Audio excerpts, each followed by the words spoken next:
Colonel Marek Vale held the radio against a wounded American sergeant's mouth and told him to scream so the rescue team would come faster. Then he leaned in calm as a man ordering coffee and said, "Send them. Send all of them. I want the whole country listening when I bury their children in the snow." He let the transmission run for 11 minutes. Command heard every second of it. And somewhere in a cold hangar in Colorado, a 19-year-old girl set down her coffee and said quietly, "That's him." Before we go on, please subscribe to the channel and stay with this story all the way to the end and comment the city you're watching from so I can see how far this story has traveled. The recording played 4 times that morning, and by the 4th time, nobody in the hangar was drinking their coffee anymore. Sergeant Daniel Walker stood at the back with his arms folded and made himself listen to all of it. He had 34 men in that hangar, most of them under 30, half of them under 25, and he watched their faces change with every word Vale said. He watched Corporal Ruiz go from smirking to still. He watched Private Danny Ortiz, who was 20 years old and had a mother in Pueblo who still texted him every single night, "Stop blinking," altogether. "Turn it off," Walker said. "Sergeant Command wants us to hear the whole." "I said turn it off. We heard it." The lieutenant killed the feed. The silence afterward was worse than the recording had been. "That's bait," Walker said. "You all understand that, right? Nobody transmits for 11 minutes unless they want to be found. He's not hiding, he's advertising." "So we're not going," Ruiz said. "Of course we're going." Walker rubbed his eyes. 48 of our people are in that city. 2 teams went in ahead of us and neither one came back out. We're going. We're just going in knowing it's bait, which is a whole lot better than the last 2 teams did. That's supposed to make us feel better. "No," Walker said. "It's supposed to keep you alive. Feeling better is not on my list today." He'd been a sergeant for 11 years. He had learned in the first 2 that a man could either lie to his soldiers or lead them, and he had never once managed both at the same time. Command had promised him a specialist. That was the word they used. Specialist. Walker had spent the whole night imagining what that meant. He pictured a scarred warrant officer with a decade in the shadows, someone with a name that made rooms go quiet. He pictured a man who'd walk in and say something that made this whole thing make sense. At 0640, the side door opened and Cold came in, and so did she. She was 5'5" in boots. She had a rifle case slung across her back that looked like it had been dragged through every bad year of the last century, and a duffel in one hand and a paper cup of gas station coffee in the other. Her hair was pulled back tight. Her face was young in a way that hurt to look at the way a face is young before anything has happened to it, except her eyes didn't match the rest of her at all. Nobody moved. Then Ruiz laughed. It came out of him before he could stop it. One short bark of a laugh, and once one man laughs, the rest give themselves permission. "Somebody's kid's sister got lost," Ruiz said. "Careers Day is Thursday, sweetheart," somebody said from the back. "Hey, is your dad picking you up or—" She didn't react. That was the first thing Walker noticed, and it bothered him immediately. She didn't flinch, didn't flush, didn't square her shoulders, didn't do any of the 17 things a person does when a room laughs at them. She just walked to the empty spot at the front, set her duffel down, and drank her coffee. Walker crossed the hangar. "Ma'am, this is a staging area. If you're looking for the admin building, it's the gray one across." "Carter," she said. "Emily Carter. I'm your specialist." The laughing stopped, but not in a good way. It stopped the way a room stops when someone says something so absurd that everyone needs a second to check whether they heard it right. "You're my what?" Walker said. "Your specialist." She pulled a folded paper out of her jacket and handed it to him. "Orders. Command said you'd want to see them." He read them. He read them again. There was his name and there was her name, and there was a signature from a 2-star general he had met exactly once in his life. "How old are you?" Walker said. 19. 19? "Yes, Sergeant." "You understand where we're going." "Blackridge," she said. "Colorado Territory, 61 miles northwest elevation, 8,400 population, 0 since the evacuation. 2 teams went in, neither came back. 48 of ours are in a facility under the old copper works, and the man holding them just spent 11 minutes on an open channel begging us to come get them." She took a sip of coffee. "Yes, I understand where we're going."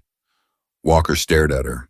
Behind him, Ruiz said, "Sergeant, this is a joke, right? Somebody in command is playing a joke on us." Corporal, shut your mouth. No, seriously, we're gonna get killed out there, and they sent us a Ruiz. Walker turned around. Shut your mouth. Ruiz shut it, but he didn't stop looking at her, and neither did anyone else, and Walker felt the whole thing curdling right there in front of him. 34 men who had just heard an American sergeant scream on an open radio, and now this. He took Emily by the elbow and walked her to the corner by the fuel drums. Look at me, he said. I'm going to be straight with you, because you're about to be in a place where nobody's straight with anybody. I don't want you here. I know. You don't know. I've buried 19-year-olds. I've written the letters. I know exactly what 19 looks like when it's over, and I am not doing it again because some general wanted to check a box. Sergeant Arahim, let me finish. If you go into that city with us, I have to assign men to watch you. That's 2 rifles I don't have on the line. That's 2 families who might not get their sons back because command sent me a kid with a rifle case. He kept his voice low because he was angry, but he wasn't cruel. So I'm asking you, human being to human being. Go home. Nobody will think less of you. I'll make the call myself. She looked at him for a long moment. How many men have you lost, Sergeant? That's not. How many? Walker's jaw tightened. 6? Names? Excuse me? Do you know their names? Every single one. He said it too fast and too hard, and he heard it, and it embarrassed him. Every single one, and I could tell you what they ordered for breakfast the last morning, so don't you. Good, Emily said. Then you and I are going to get along. And she walked back to her duffel. Walker stood there by the fuel drums for a second, genuinely unsure what had just happened to him. The briefing was at 700 and it went badly. The intel officer was a captain named Pell, who had a laser pointer and a laminated map and the boundless confidence of a man who had never once been shot at. He walked them through the approach. 2 vehicles up Route 9 dismount at the water treatment plant, move through the residential grid, secure the copper works from the east where the ground was flat. East is wrong, Emily said. Every head turned. Captain Pell smiled the way you smile at a child who has interrupted the adults. I'm sorry. East is wrong. He wants you to come from the east. He, Vale. Pell looked at Walker as if to say, is she serious? And Walker said nothing because Walker genuinely didn't know. Miss Carter, Specialist Carter. The eastern approach is the only route with vehicle access and clear fields of fire. It's the obvious choice. That's my point, she said. It's obvious. He knows it's obvious. He's known it's obvious for 6 weeks. The last 2 teams went east. Pell's smile got thinner. Both prior teams took a variety of Both prior teams went east. Emily walked to the map and put her finger on it, and Walker noticed she didn't ask permission. She just did it, and something about that made Ruiz sit up straight for the first time all morning. Team 1 entered at 1400 on the 4th. Last contact 90 minutes later, here at the intersection of Route 9 and Miners Row. Team 2 entered at 0300 on the 9th because they thought darkness would fix the problem. Darkness doesn't fix. Last contact 80 minutes later, 300 meters from the exact same intersection. He's not guessing where you'll be. He's watching you choose it. The room was very quiet. And where would you have us go? Pell said, and there was acid in it now. Nowhere, Emily said. Not on day 1. On day 1, I go in alone and I take the high ground on the North Ridge, and I spend 6 hours doing nothing at all, and I find out where he's put his eyes. Then the team comes in through the drainage culverts under the west side, and Vale finds out what it feels like to be surprised. 6 hours, Pell said. Doing nothing. Yes. Those men don't have 6 hours specialist. Vale said, Emily repeated. Yes, he did. He said it for 11 minutes on a channel he knew you were listening to. Captain, do you know what an 11-minute transmission costs a man in his position? It costs him everything. It hands us his signal, profile, his equipment, his generator, load, his accent, his mood, his sense of humor. He gave all of that away for free. She looked around the room. Nobody gives that away for free. He paid 11 minutes to plant one idea in your head, and the idea is hurry. Nobody said anything. Every man in that facility is alive right now for one reason, she said. Because live Americans are bait and dead ones aren't. The clock isn't real. The clock is the trap. Walker heard himself say, then why say it at all? Emily turned to him. Because the trap only works if you're angry, she said. And Sergeant, look around this room. It's working. He did look around. Ortiz was gripping the edge of the table. Ruiz's face was dark.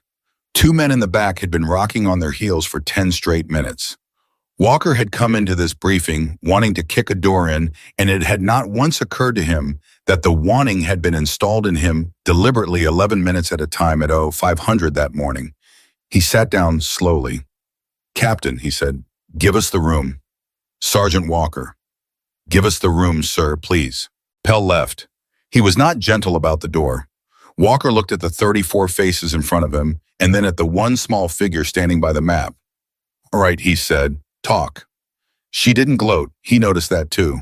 She just picked up the pointer Pell had left and started talking, and for the next 40 minutes, nobody in that room laughed at all. She knew the copperworks. She knew there were 3 ventilation shafts, not 2, because the third had been added in 1961 and never made it onto the survey. She knew that the water treatment plant had a diesel generator that had been running for 9 weeks straight, which meant somebody was maintaining it, which meant somebody had to walk to it, which meant there was a path in the snow that a man walked every day at roughly the same hour. "How do you know that?" Ruiz said. "Satellite pass at 11:30 on the 6th and the 8th and the 12th. You've been reading imagery of a city you've never been to." "For 14 months, Emily said. Oh, the room went still again. 14 months, Walker said. Yes. We got these orders 9 days ago." "You got these orders 9 days ago," she said. That landed somewhere in Walker's chest and stayed there. "Who are you?" he said quietly. Emily set the pointer down. "I'm the person they call when Marek Vale is in the building," she said. "That's all." They loaded at 0940, and Walker put her in his vehicle because if he was going to lose his mind over the next 2 days, he wanted to lose it where he could see her. Ortiz climbed in across from her. He was 20. He had the kind of face that hadn't decided what it wanted to be yet, and he had spent the entire morning trying not to stare. "Ma'am, Emily, he swallowed. "Can I ask you something?" "Sure." "Are you scared?" Ruiz snorted from the corner. "Oh, come on." "I'm asking her," Ortiz said. "I'm not asking you, Ruiz." Emily thought about it for longer than anyone expected. That was the strange thing. Walker had watched 100 soldiers get asked that question, and every one of them answered instantly, either yes to seem honest or no to seem hard. "Yes," she said finally, "the whole time, it never turns off." Ortiz let out a breath. "Really? Really? If it turns off, you're not paying attention anymore, and that's when you die." She looked at him. "You're scared right now." "Little bit." "Then you're doing it right. Don't let him talk you out of it." She nodded at Ruiz without any heat at all. "He's scared too. He's just louder about it." "I'm not scared," Ruiz said. "You checked your magazine 4 times in the last 9 minutes, Emily said. "You're scared. It's fine. I'd be worried about you if you weren't." Ruiz opened his mouth, closed it, looked out the window. Walker turned his face to the glass so nobody would see him, almost smile. They were 30 minutes up Route 9 when Ruiz couldn't hold it in anymore. "All right, I gotta say it." "Here we go," Ortiz muttered. "No, I gotta say it because nobody else is gonna say it, and then we're all gonna be dead and wishing somebody'd said it." Ruiz turned in his seat. "I don't care how many satellite pictures you looked at. I've been doing this for 6 years. 6. I've been shot at more times than you've been in a car by yourself. And I'm supposed to walk into the worst place in this country and bet my life on a girl who's never..." "Ruiz," Walker said. "No, let him," Emily said. "Who's never done any of it. That's it. That's my problem. It's not that you're a woman. I don't care about that. I got a sister who'd break my arm. It's that you're 19 and this isn't a video game. And when it starts, you're going to freeze. And when you freeze, somebody's got to go get you. And that somebody is going to be me or him or that kid right there. And one of us isn't coming home because Command wanted a headline." He finished. His chest was going hard. He'd clearly been building that for 4 hours.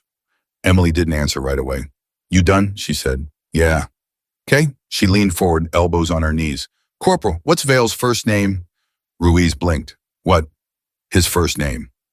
"I don't Marek, it's Marek. What was he before he was Marek Vale?" "How the hell would I..." "He was a warrant officer named Michael Alexander Vale, and he was one of ours. And he taught reconnaissance at a schoolhouse in Georgia for 4 years, and he wrote the manual you learned your route clearing drills from.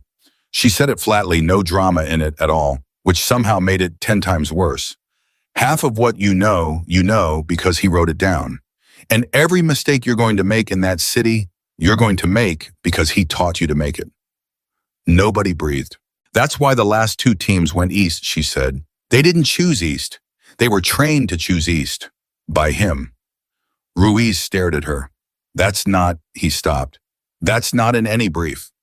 No, Emily agreed. It isn't. Why isn't it in the brief? Because the people who trained him don't like remembering they trained him. Walker felt something cold go down the back of his neck that had nothing to do with the weather. Carter, he said, how do you know that? And she looked at him with those eyes that didn't match her face, and she said, because he taught me too. The vehicle went so quiet Walker could hear the tires. Say that again, he said. I was 14, she said. There was a program. It doesn't have a name I'm allowed to say, and it doesn't exist on paper, and there were 9 of us, and I was the youngest by 2 years. He ran the marksmanship block for 8 months. He used to bring us candy on Fridays. She looked down at her hands. He was the best teacher I ever had. Boy, he was kind to me. He told me I was the only one in the room who understood the wind. Emily, Ortiz said softly. Then he left, she said, and 2 years later, he was on the other side, and the first thing he did with everything he knew about us was kill 4 of the 9. I knew all 4. I sat next to one of them for 8 months. He knew that. She looked up. He knew we sat next to each other. That's why he picked her first. The heater rattled. Nobody said a word. So that's how I know he taught you to go east, she said. And that's how I know he's going to spend the next 2 days trying to make me angry. Because he knows I'm coming. He's known since he keyed that radio. You're saying that whole transmission, Walker stopped. Wasn't for command, Emily said. It was a letter. He mailed it to one person. Walker looked at her for a long time. And you're still going in, he said. Sergeant, I'm the reason he's here. That was the thing that broke Walker's certainty in half. What does that mean? She didn't answer. Carter, what does that mean? It means, she said, that you should stop worrying about whether I'm going to freeze. She pulled her gloves on and start worrying about whether I'm going to stop. They dismounted 3 miles short of the city because Emily said the last 3 miles were his, not theirs, and Walker was surprised to find he didn't argue. The team spread out along the ridgeline and put glass on the valley, and Blackridge sat down there under the snow. No, like something that had died with its mouth open. No smoke, no movement, nothing. Looks empty, Ortiz said. It's not, Emily said. How can you? Because there's no birds.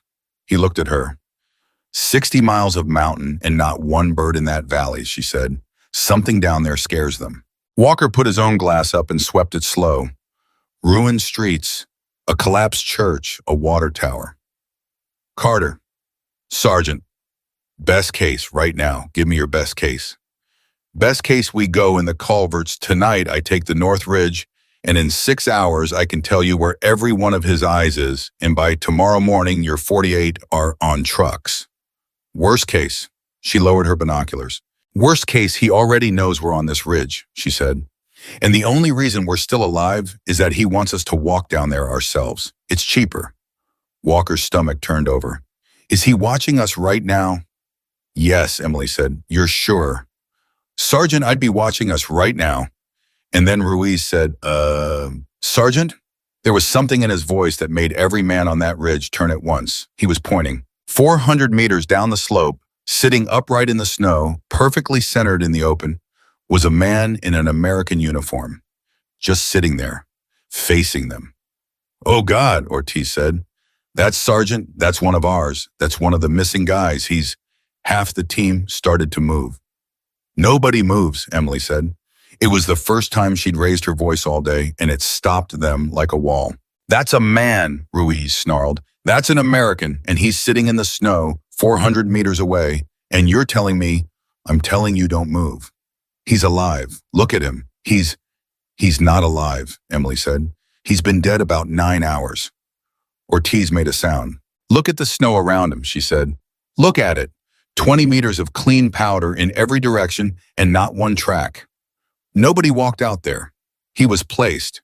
Somebody carried him out there before the snow stopped falling and set him upright facing this ridge, because this ridge is the only place with a view, and they wanted the first thing we saw to be that. Walker's mouth had gone completely dry. Why? Ortiz whispered. Because it works, Emily said. You already stood up. Every man on that ridge realized at the same moment that he was standing. They all got down at once hard, and the silence afterward was the loudest thing in the world. There's mines under that snow, Ruiz said slowly. It wasn't a question. Probably, Emily said. Or a machine gun in that second floor window at 10 o'clock that's been waiting 9 hours for somebody with a conscience. Either way, that man's job isn't to be rescued. His job is to be seen. Walker lay in the snow with his heart slamming and thought about how close it had been. How close all 34 of them had been. Not to a firefight, to simply walking down a hill because they were decent men. Carter, Sergeant, how did you know that? Because I'd have done it, she said, and that answer scared him more than the body did. They pulled back off the crest, and Walker put his back against a rock and made himself breathe. Ruiz sat down next to Emily. It took him almost a full minute to say it. Hey, Corporal, I was wrong. Okay. No, he rubbed his face with both hands. I got a kid. Did you know that 2 years old? And I almost walked down that hill. I had my hand on this rock right here and I was going. I've been doing this 6 years and I was going, and you're 19 and you're the only one who, Corporal. What? You were going to walk down that hill because you're a good man, Emily said. That's not a flaw. That's what he's counting on. He needs you to be good because good is predictable. She looked at him. Don't stop being it. Just let me stand in front of it. Ruiz stared at the snow for a while. That's a hell of a thing to say, he said. Yeah, she said. I've had a while to work on it. At 16:20, the radio came alive. It was on their channel, not commands. Theirs. A channel that had been assigned to them 11 hours ago and existed on 3 pieces of paper in the entire world. Every man froze. The voice was warm. That was the obscene part. It was warm and pleasant, and it had a slight, careful accent, the accent of a man who had learned to speak beautifully in a language that wasn't his first. Sergeant Daniel Walker, it said, 34 men, 2 vehicles. You stopped on the North Ridge for 11 minutes and 40 seconds, which is very good discipline, and I want you to know I noticed. Walker's blood stopped. You didn't come down the hill, Vale said. I'm impressed. 2 teams came down that hill. Would you like to know what happened to them? No, of course not. You're a professional. Ortiz's hands were shaking. I'd like to speak to my student now, please, Vale said. Nobody moved. Sergeant, I'm going to be patient exactly once. Put her on. Walker looked at Emily, and Emily was already reaching for the handset, and her face had not changed at all, and that Walker would think later that was the moment he understood he had never been in charge of this mission for a single second. She keyed the radio. I'm here, she said. There was a pause, a long one, long enough that Walker heard the wind pick up. And then Mark Vale said very softly with something in his voice that was almost tenderness, and was somehow so much worse for it, hello, little ghost. Emily said nothing.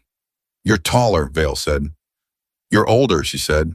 He laughed. It was a real laugh, genuinely delighted, the laugh of a man greeting someone at an airport. I've missed you, he said.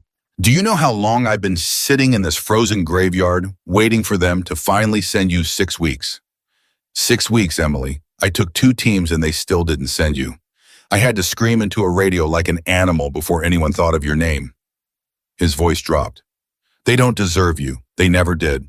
They only reach for you when the room is on fire. Marek, yes, let them go. Which them, all 48? 47, Vale said pleasantly. Ortiz put his hand over his mouth. 47 now, Vale said.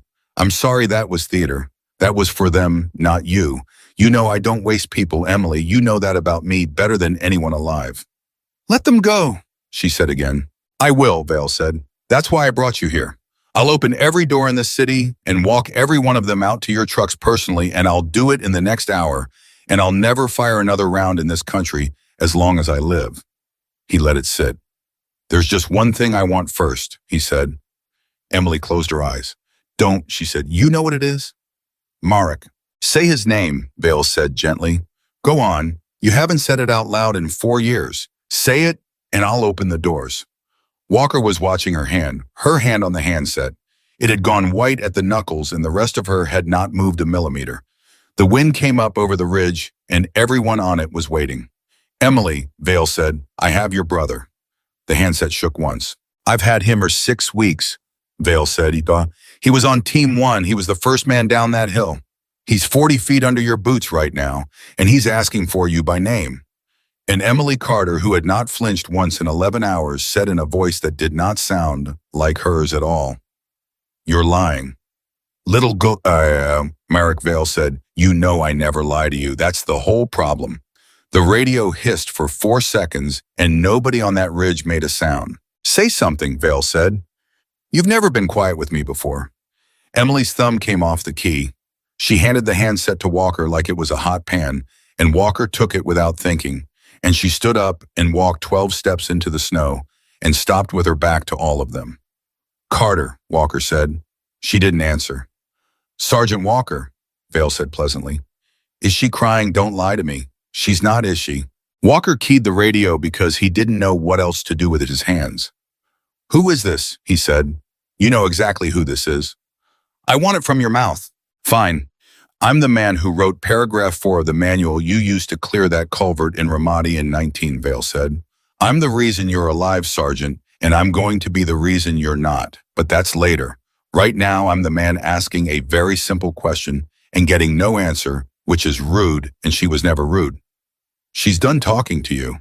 She isn't, Vale sounded amused. She's counting. She's standing out there in the snow counting backward from 100 because that's what I taught her to do when the room gets loud. Watch her hands. Are they moving? Left hand small taps against her leg. Walker looked. Her left hand was tapping her leg. Something crawled up the back of his neck and sat there. 91, Vale said. 90, 89. Take your time, little ghost. I've got 6 weeks of patience and 47 reasons for you to hurry. At 16:31, Walker cut the transmission and pulled the battery out of the radio himself because half his team was staring at the handset like it was a live snake and the other half was staring at the small figure standing alone in the snow. Ortiz found his voice first. Sergeant, is that true? Does she have a brother in there?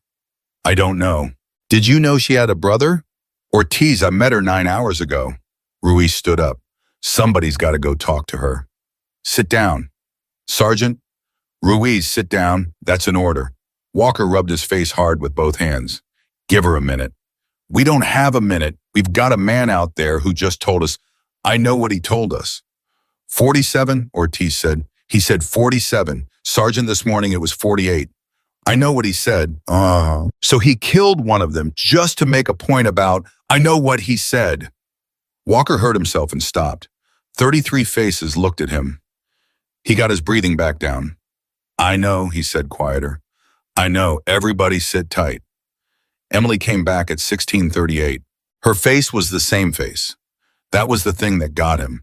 She had walked out there with the worst sentence of her life in her ears, and she came back with the exact same expression she'd worn drinking gas station coffee in the hangar. And Walker had been a soldier long enough to know that was not strength.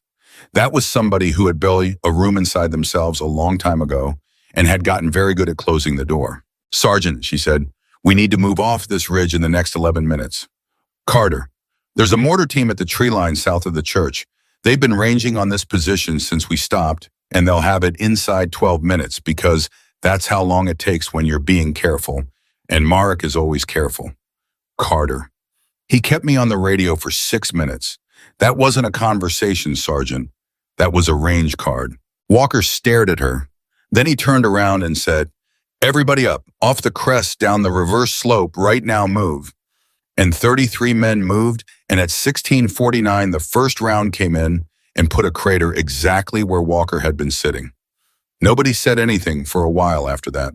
At 17:10 they were in a dry drainage cut 900 meters back, and Ortiz was shaking so hard he couldn't get his canteen open, and Ruiz took it from him, opened it, and handed it back without a word, which was the kindest thing Ruiz had done in 6 years. Walker knelt down in front of Emily. Talk to me, he said, about the mortars or about my brother. You know which one. She looked at the dirt. His name is Caleb, she said. He's 24. He was on team 1. Command's roster for Team 1 had 11 names on it, and none of them were Carter, because his last name isn't Carter. She said it flat. It's Reyes. Different fathers, same mother. He kept hers, I kept mine. And if you go pull the roster, you'll find a Staff Sergeant Caleb Reyes, and you'll find that his emergency contact is a P.O. box in Tucson that hasn't been checked in 3 years, because the person who's supposed to check it doesn't exist on paper. Meaning you. Meaning me. Walker sat back on his heels. Did you know, he said, this morning in the hangar, when you told me you understood where we were going, did you know he was in there? Emily didn't answer. Carter. Yes, she said. Ruiz made a sound. You knew. You knew this whole time, and you sat in that truck and let me run my mouth about video games, and you didn't. Corporal. No sergeant, no she. Ruiz turned on her. You let us walk up on that ridge knowing your brother's down there, knowing that man's got him. What if you'd cracked? What if you'd stood up and walked down that hill? Same as I almost did. 34 of us. 34 because you wanted. I told you not to walk down the hill, Emily said. That's not. I told you not to walk down the hill, she said again, and her voice went up for the second time all day, and I'm the only one on this ridge who had a reason to, and I still didn't. So don't you stand there and tell me what I might have done. I've been not doing it for 6 weeks. Ruiz shut his mouth. 6 weeks, Walker said slowly. You've known for 6 weeks. I've known since the day Team 1 went dark. And you didn't go in. No, hon. Why not? Emily looked up at him, and Walker saw for 1 second exactly how tired she was. Because that's what he wants, she said. And because if I go in the way he wants me to, Caleb dies, and so do 46 other people, and so do you. She wiped her face with the back of her glove once quick. I've spent 6 weeks sitting on a floor in a room in Nevada, reading imagery of the building my brother is under, waiting for command to stop being cowards and give me a team. 9 days ago, they gave me you. So don't tell me I don't have a reason to be careful, Corporal. I'm the only person here who's been careful for a month and a half. The drainage cut was very quiet. Ortiz said softly, how old was he when you were 14 and there was that program? Was he? He was 19, Emily said. He didn't know. Nobody in my family knew. They thought I was at a boarding school in Virginia. She almost smiled, and it was terrible. He used to send me letters every week for 8 months. Marek collected them and read them out loud to the class. Walker felt his stomach drop. He what? Ortiz said. It was an exercise, Emily said. He called it inoculation. He said the enemy will find your soft place, and the only way to survive that is to have it found early in a room where nobody's shooting. She shrugged with one shoulder. He stood at the front of the room and read my brother's letters out loud in a funny voice, and 9 kids laughed, and I laughed too, because if you didn't laugh, he read them again the next day. Jesus, Ruiz said. So when he says he has my brother 40 feet under my boots, Emily said, understand that he has been building this for 4 years. He didn't take Team 1 because they were there. He took Team 1 because Caleb was on it. He killed 4 of the 9 to see which one of us came looking. Nobody came. So he escalated. She looked around at them. Every single one of you is here because of me. Every man in that facility is in that facility because of me. That's not guilt talking, gentlemen. That's the operational picture. Nobody had an answer for that. At 1745, Walker made a decision that he would spend the rest of his life defending in his own head. We go tonight, he said. Culverts, West Side, her plan. Sergeant Pell's voice came thin over the sat link because Pell had been listening to all of it from a heated building 61 miles away. Sergeant, that's a compromised asset. She's emotionally involved. She's a family member of a hostage. And by regulation, sir, I'm going to say something and then I'm going to turn this off. Walker, you've got a man down there who taught half this army how to think, Walker said. And you sent me the only person on this continent who ever beat him at anything. And then you spent 9 days pretending she was a mascot. So respectfully, sir, don't talk to me about regulation. Sergeant Walker, she has never beaten him at anything. There's no record of, sir, there's no record of her at all, Walker said and turned it off. He looked up. Emily was watching him. That was stupid, she said. Yeah. Thank you. Don't thank me yet. He stood. Because now I need the part you haven't told me. There's a lot of parts I haven't told you. The part where you said, "You're the reason he's here." Walker's voice was steady, but his eyes weren't. Not the program, not the letters. The other thing, whatever it is you've been carrying since the hangar. He waited. "Carter, I just put 34 men behind you. Look at me and tell me the thing you don't want to say." At 18:01, Emily Carter told him, "When I was 17, she said I shot him." The wind moved through the cut. "Say that again," Ruiz said. "I was 17. It was a rooftop in a city I can't name, and it was 1,140 meters, which is not a good shot. That's a lucky shot, and anybody who tells you different is selling something." She was talking fast now, the way people do when the doors open and they want it shut again. "I had one round before the light went, and I hit him." "You hit him," Walker said. "Left side, through and through. He went down and he didn't get up, and there was a body recovery team on it in 90 minutes, and they came back and said the site was clean." Her jaw worked. "They gave me a piece of paper that said confirmed. I was 17. I believed the paper." Ortiz said, "But he walked away," Emily said. "He walked away with a hole in him, and he spent 4 years in a room somewhere figuring out how a 17-year-old girl would around through him at 1,140 meters in bad light." "And then," Walker said. "And then he came back," she said. "And the first thing he did was kill 4 of the 9, and the second thing he did was take my brother, and he's not going to stop, Sergeant. He's not doing this for a flag or a paycheck. He's doing it because somebody he loves shot him, and he wants to know why." The words hung there. "Loved," Ruiz said. That's the word he'd use. "Do you?" Ortiz stopped, started again. "Emily, was he? He was the only adult who ever told me I was good at something," she said. "I was 14. What do you think? Nobody said anything because there was nothing to say to that." "So there it is," Emily said. "That's the whole thing. I'm not compromised because he has my brother. I'm compromised because I'm the only one who understands him, and understanding him is the compromise. Those are the same skills, Sergeant. You don't get one without the other. If you want somebody who can predict Mark Vale, you have to accept somebody who thinks like Mark Vale, and I have been living with that since I was 14 years old." She stood up. "Now, do you want to go get your 47, or do you want to keep asking me questions I've already answered to myself 1,000 times? Walker got to his feet. "We move at 2,100, he said. They went in through the culverts at 2,118, and the first 90 minutes were the quietest 90 minutes of Daniel Walker's life. Emily went first. She had told them how it would work, and it worked exactly like she said, which was somehow more frightening than if it hadn't. She'd said there'd be a trip line at the second junction, and there was. She'd said the third grate would be welded from the inside, and it was. She'd said there'd be a man at the outfall, one man alone, at roughly the top of the hour, because that's how you staff a position you don't think anyone will ever use. At 22:44, there was a man at the outfall. Ruiz had his rifle up. Emily put a hand on the barrel and pushed it down. "No," she whispered. "He's right there. He's a tripwire. He checks in every 15 minutes. If he stops checking in, Merrick knows exactly where we are and exactly what time we got here. So what do? We wait for him to check in," Emily said, "and then we own the next 14 minutes. They waited. At 2,251, the man keyed his radio and said something short and bored, and Emily's hand tightened on Ruiz's barrel, and Walker watched her lips move as she counted. At 2,251 and 40 seconds, she moved, and it was over so fast that Ortiz, who was 9 feet away, later swore he never saw it happen. She came back, and her face was exactly the same. 14 minutes, she said. Go. They were inside the copper works at 2306. At 2,314, Walker found the first cell block and stopped breathing. They were there. They were actually there. Men in American uniforms, 30-some of them in the first room alone, sitting on a concrete floor in the dark.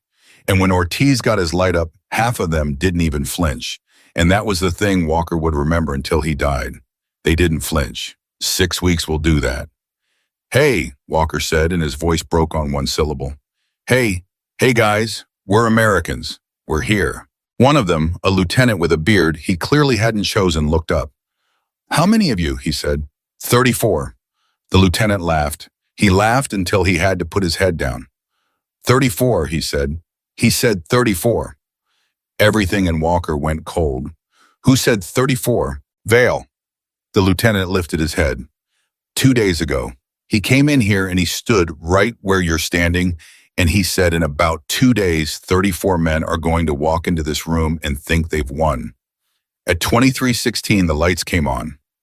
All of them, every light in the facility at once blazing, and 34 men who had spent 2 hours in the dark were suddenly blind, and the speakers came on with a click that Walker heard in his teeth. Sergeant Walker, Vale said warmly over the PA, over the radio, over everything. Wes Culverts. Very good, genuinely. She's better than she was. Move, Walker roared. Move, get them up, get them. Please don't run, Vale said. You'll only be tired when you get there. At 23:17, the doors started closing. They were blast doors, old ones, from when Blackridge made copper for a country that thought it might have to fight for it, and they came down slow, and slow was worse than fast because slow gave you time to understand. North corridor, Emily shouted. North, north. The north corridor doesn't have a door. It has a shutter, and the shutter's been broken since 1974. Go. 20 men made it, 14 didn't. Walker stood on the far side of 11 inches of steel and listened to the 14 on the other side, and something in him tore. Ortiz, he said. Ortiz is on the other side. I know, Emily said. He's 20 years old. He's got a mother in. I know, Sergeant. Open the door. I can't. Then he can. He's listening. He's always listening. Walker grabbed the handset.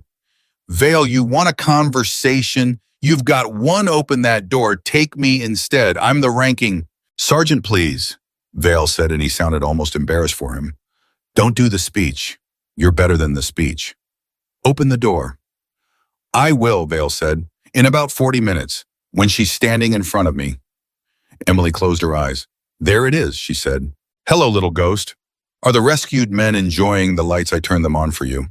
You never liked working in the dark? You always said the dark makes people brave and brave people are stupid. A pause. You said that when you were 15, it's still the smartest thing anyone in that building has ever said. Marek. Level 4, the old assay office. You know which room I put you in it 4 years ago on a map you didn't know you were memorizing. His voice changed just slightly. Come alone, and I'll open every door in this building. Bring one man one, and I'll close every one of them forever, and we'll all sit down here and get old together. You won't kill 47 people to make a point. Emily, Vale said with genuine affection, I killed 4 children to send you a letter. The line went dead. At 2,323, Walker put his back against a wall and slid down it. Sergeant, Ruiz said, give me a second. Sergeant, we don't have a... I said, give me a second. Walker pressed the heels of his hands into his eyes. 20 men behind that shutter with him. 14 on the wrong side of a blast door. 47 in cells. And one 19-year-old girl standing in front of him, waiting patient like she'd known this was the shape of it since the hangar. Because she had. Walker's head came up. You knew, he said. Emily didn't answer. You knew the doors were there. You knew about the shutter in the north corridor. You knew it was broken since 1974. You knew that off the top of your head at a dead sprint with the lights in your eyes. He got to his feet. You didn't learn that off a satellite. Carter, you didn't learn that anywhere. So how do you know it? And at 2,325 in a corridor in a dead city under 8 feet of snow, Emily Carter gave him the answer that rearranged everything. Because I've been in this building before, she said. Ruiz said, what, 9 years ago? Her voice didn't move. This is where the program was. Nobody breathed. Blackridge wasn't evacuated because of a chemical spill, Emily said. There was no spill. They emptied this city in 2015, and they put 9 kids in this building, and they ran us until 2017, and then they burned the paperwork and turned off the lights and left. And there is not one document on this earth that says a 14-year-old girl ever lived under this floor.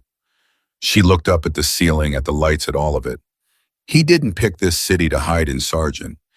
He picked it because it's the classroom. Walker's mouth was open. He took my brother, she said, and he brought him here to the room where he read my brother's letters out loud, and he's been waiting 6 weeks for me to walk back into the building where I grew up. She pulled her gloves tighter. That's not tactics. That's not a hostage situation. That's a man building a house out of the worst thing that ever happened to me and inviting me to come home. Emily, Ruiz said quietly. It was the first time he'd used her name. So yes, she said, I know where the shutter is. I know because I used to hide there when the drills went long. And I know where level 4 is, and I know what's in the assay office because that's where they kept the wall. The wall, Walker said. There were 9 names on it, Emily said. He's had 4 years to update it. She started walking.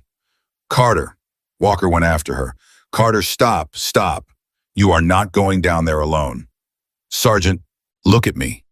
Look, Wadka. He got in front of her, both hands up, not touching her, just standing there. I've got 14 men behind a steel door and 20 men behind me and 47 in cells. And every single one of them is somebody's kid.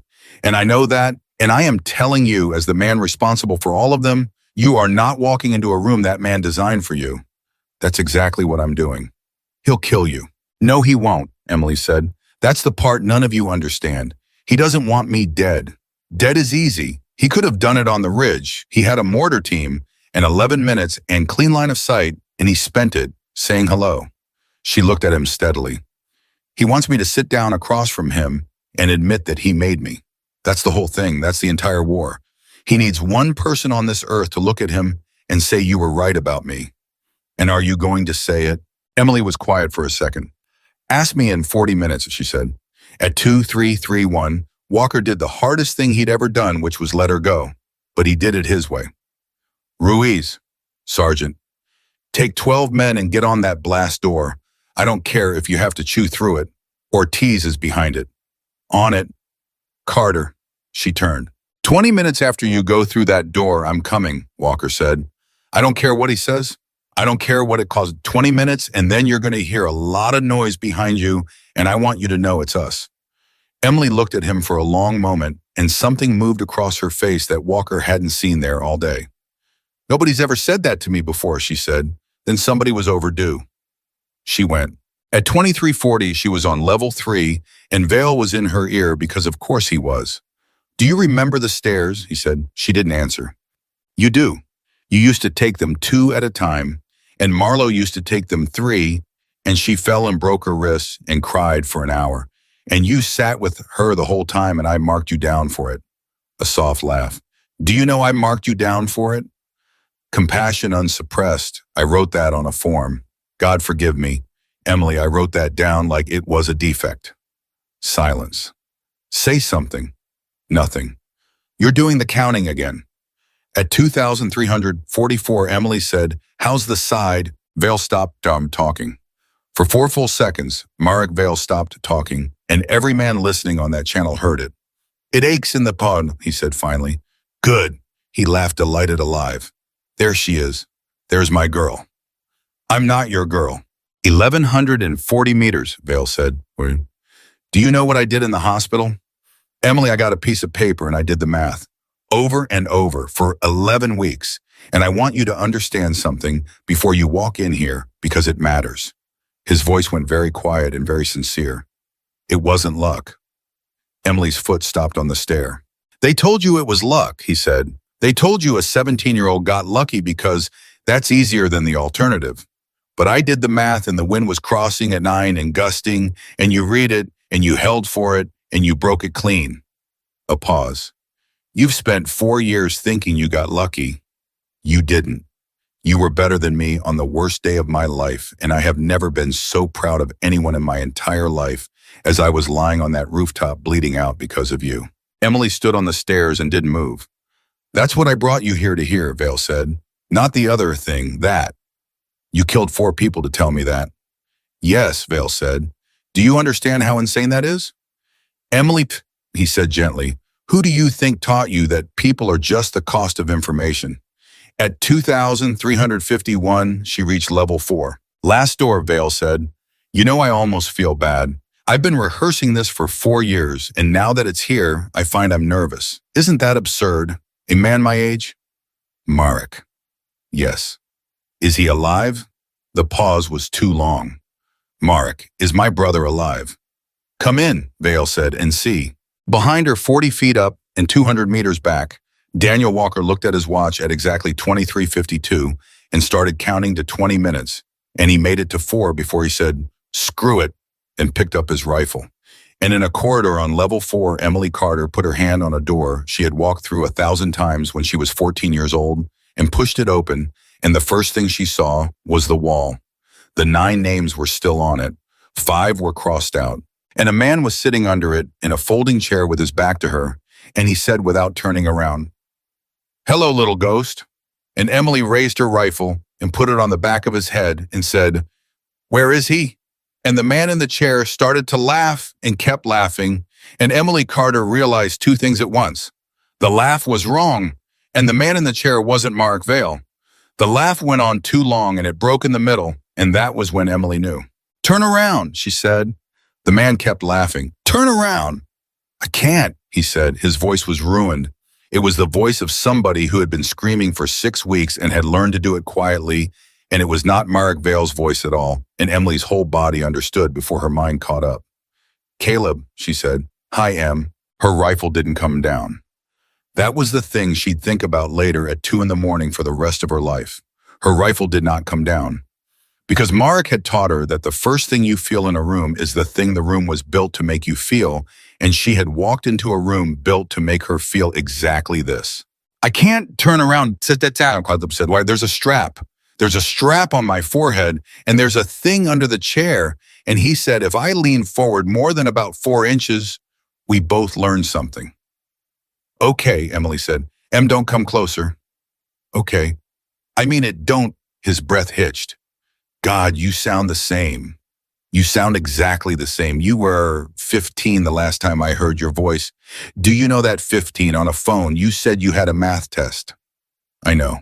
"You said you had a math test," Caleb said, and he started to cry, and it was the worst sound Emily had ever heard in her life, and she stood 11 feet behind him with a rifle on the back of his head and did not move a single inch.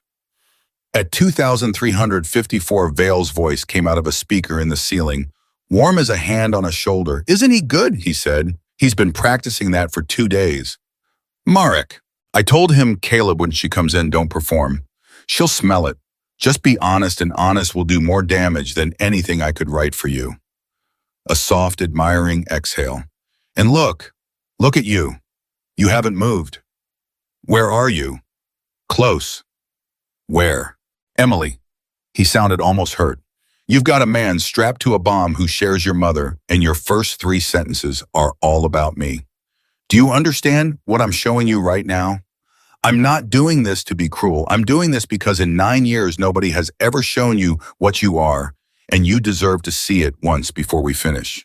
Caleb said, "Don't listen to him. He does this. He's been doing this to everyone in here for 6 weeks. He gets in and he—" "I know," Emily said. "No, you don't understand. He knows things he shouldn't know. He told Ramirez what his daughter was wearing at her—" "Caleb, I know. I was 14. Her brother went silent. "What?" he said. At 2,356, Emily Carter did the arithmetic she had been avoiding for 6 weeks and lost. "The boarding school," she said, "in Virginia." "Em?" "There wasn't one." Caleb's hands were flat on his knees, and she could see them from behind, and she watched them go white. "Where were you?" he said. 40 feet above your head," Emily said. "Room 4C. There's a scratch on the door frame at about hip height. I made it with a belt buckle when I was 15, so I'd know which door was mine because they were all the same door." "Em?" "He read your letters out loud," she said. "All of them, every week for 8 months. He did a voice." Nobody said anything for a long moment, and then Caleb Reyes made a sound like something coming apart at a weld. "That's why," he said. "Caleb, that's why you stopped writing back." His head jerked against the strap, and Emily's heart stopped, and he caught himself. "That's why you stopped, Em. I thought I did something. I thought I said something wrong. I have spent 9 years thinking I said something wrong in a letter to my little sister, and that's why she never—" "You didn't." 9 years. "Caleb, you didn't do anything. You were 19. You wrote me about a dog." "I wrote you about a dog," he said and laughed, and it cracked. "I wrote you about a dog. His name was Ranger. He got hit by a truck. I wrote you 3 pages about a ball, and some man in a room read it out loud to a bunch of kids so they'd learn how to not feel things." "Yes." "And you laughed," Caleb said. "Didn't you?" Emily's rifle was steady. Her voice wasn't. "Yes," she said. "Good," Vale said gently from the ceiling. "That's very good, Emily. Do you feel that that's the honest thing?" Everything else in your life has been a shape you made to survive, but that right there, that's you. Shut up, Caleb said to the ceiling. Shut up, shut up. You don't get to. Staff Sergeant Reyes, Vale said. I've enjoyed you enormously, but the adults are talking. At 2,358, Walker was 200 meters back and moving fast, and Ruiz's voice came in his ear, hot and wrong. Sergeant, the door's not opening. Then chew harder. No, listen to me. It's not a door problem. Ruiz was breathing like he'd been running. It's not jammed. It's not locked. It's got a control box on our side, and the box is live, and the box is asking for a code. Walker stopped dead. Say again. It's asking for a code, Sergeant, on our side. The blast door with 14 of our guys behind it has a keypad on our side, and it's got a little green light, and it's just sitting there waiting. That's not. Walker's brain refused it for one full second. Why would there be a keypad on our side? You tell me. Ortiz, Walker said. Ortiz at you on this channel? Nothing. Ortiz. Sergeant, Ortiz's voice small from the far side of 11 inches of steel. Sergeant, I can hear you. Walker's eyes shut. Kid, talk to me. There is 14 of us. Everybody's okay. Nobody's hurt. A shaky breath. Sergeant, there's a screen down here on the wall. It came on when the doors did. What's on it? It's a countdown, Ortiz said. It says 26 minutes. At 23:59, Vale said conversationally, Sergeant Walker, I know you're on this net, and I know you're moving, and I want you to stop because in about 90 seconds, you're going to want to be sitting down. Walker kept moving. Emily, Vale said, ask me why there's a keypad. No. Ask me, no. Because you know, he said, and he sounded so pleased. You've known since, the corporal said it out loud. Say it for them. They've earned it. Emily's jaw was tight enough to ache.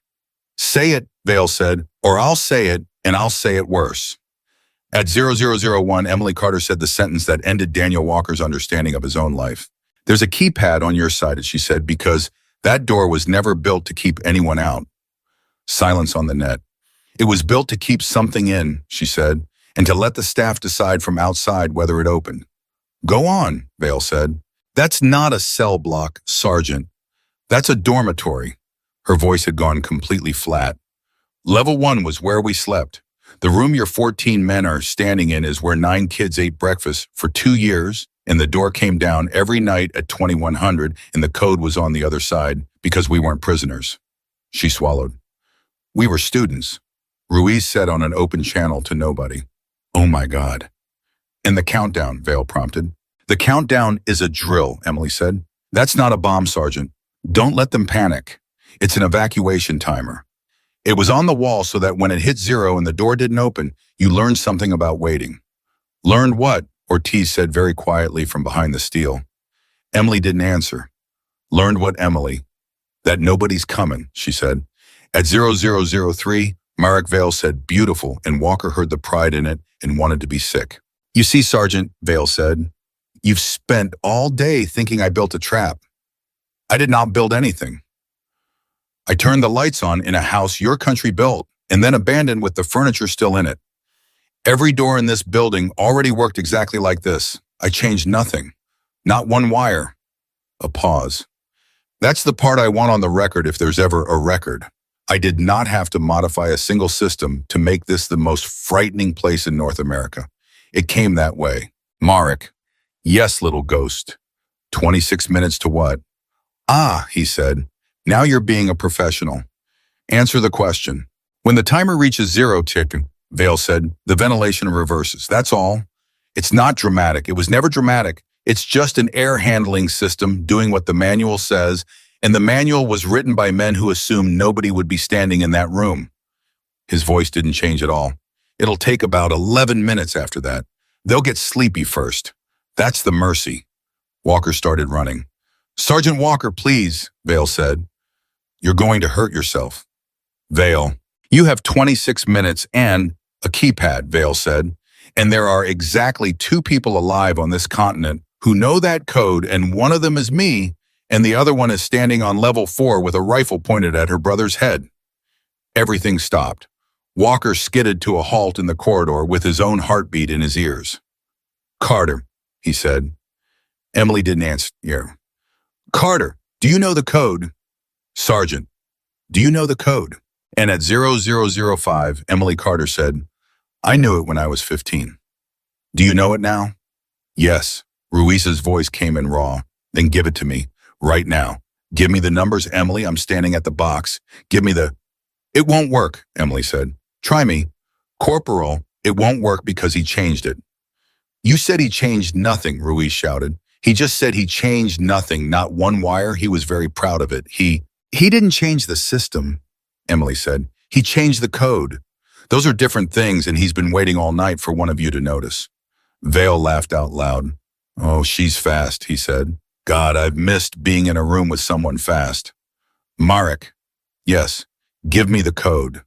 No, he said, delighted. Ask me properly. Give me the code. Emily. Vale said, you know how this works. You've known how this works since you were 14. Nothing in this building is free. Not the food, not the sleep, not the door. Everything in here has a price, and the price is always the same, and you have always been willing to pay it, and that is the only reason you are still breathing when 5 of your class aren't. What do you want? I want what I've wanted for 4 years. Say it. Sit down, Vale said, and tell me the truth about the rooftop. At 0007, Caleb Reyes said, don't. Caleb. I know what he's doing. He does it to everybody. He asks you for something small, and then it's not small. It's never small. He asked Ramirez for a birthday, and Ramirez isn't. He stopped himself. And whatever he wants, whatever the truth is, don't give it to him. I've watched him take things out of 30 men in 6 weeks, and every single time they got smaller after. Caleb, there are 14 men behind a door.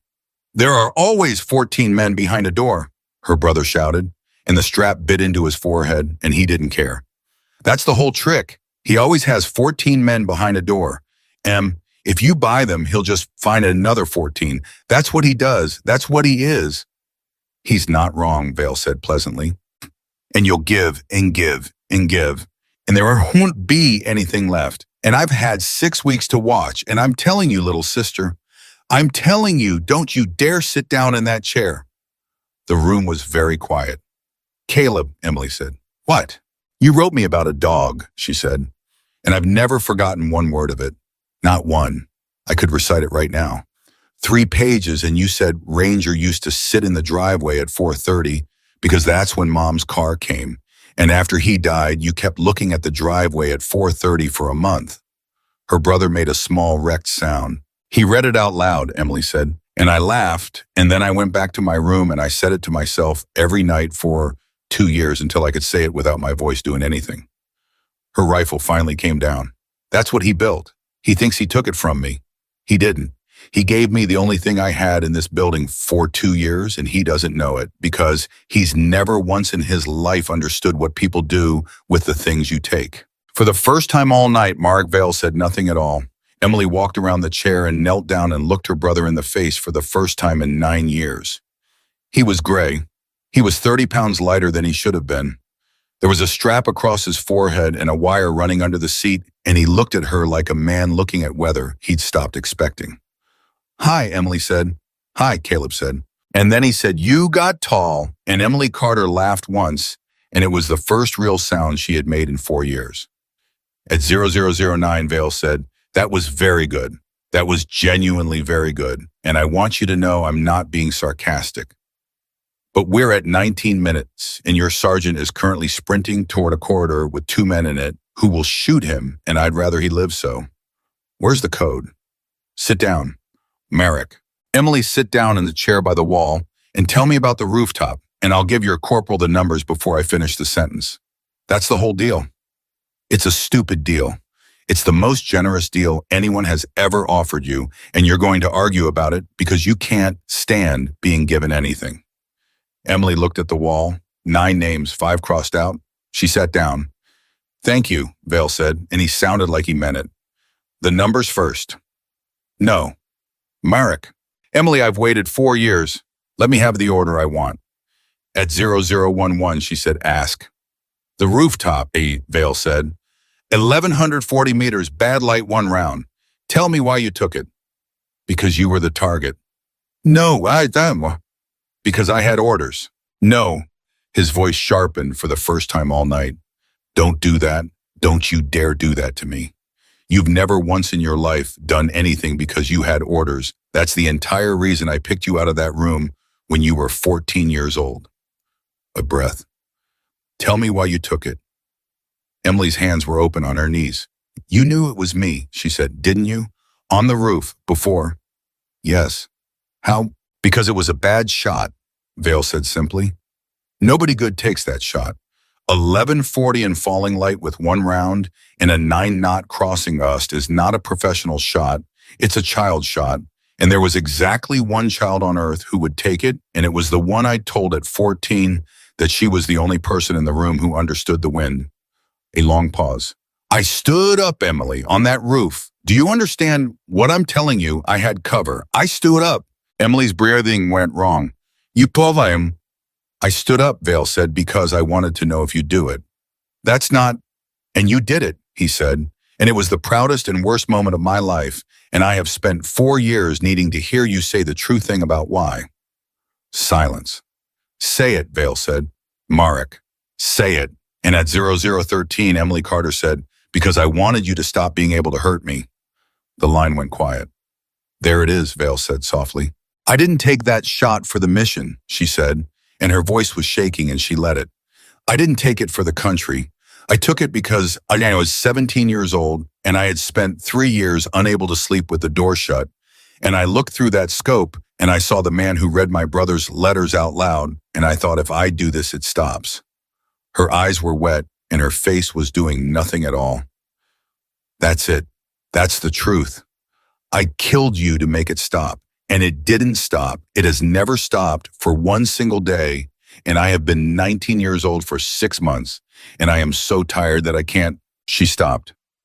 Go on, Vale said gently. No, Emily said. That's it.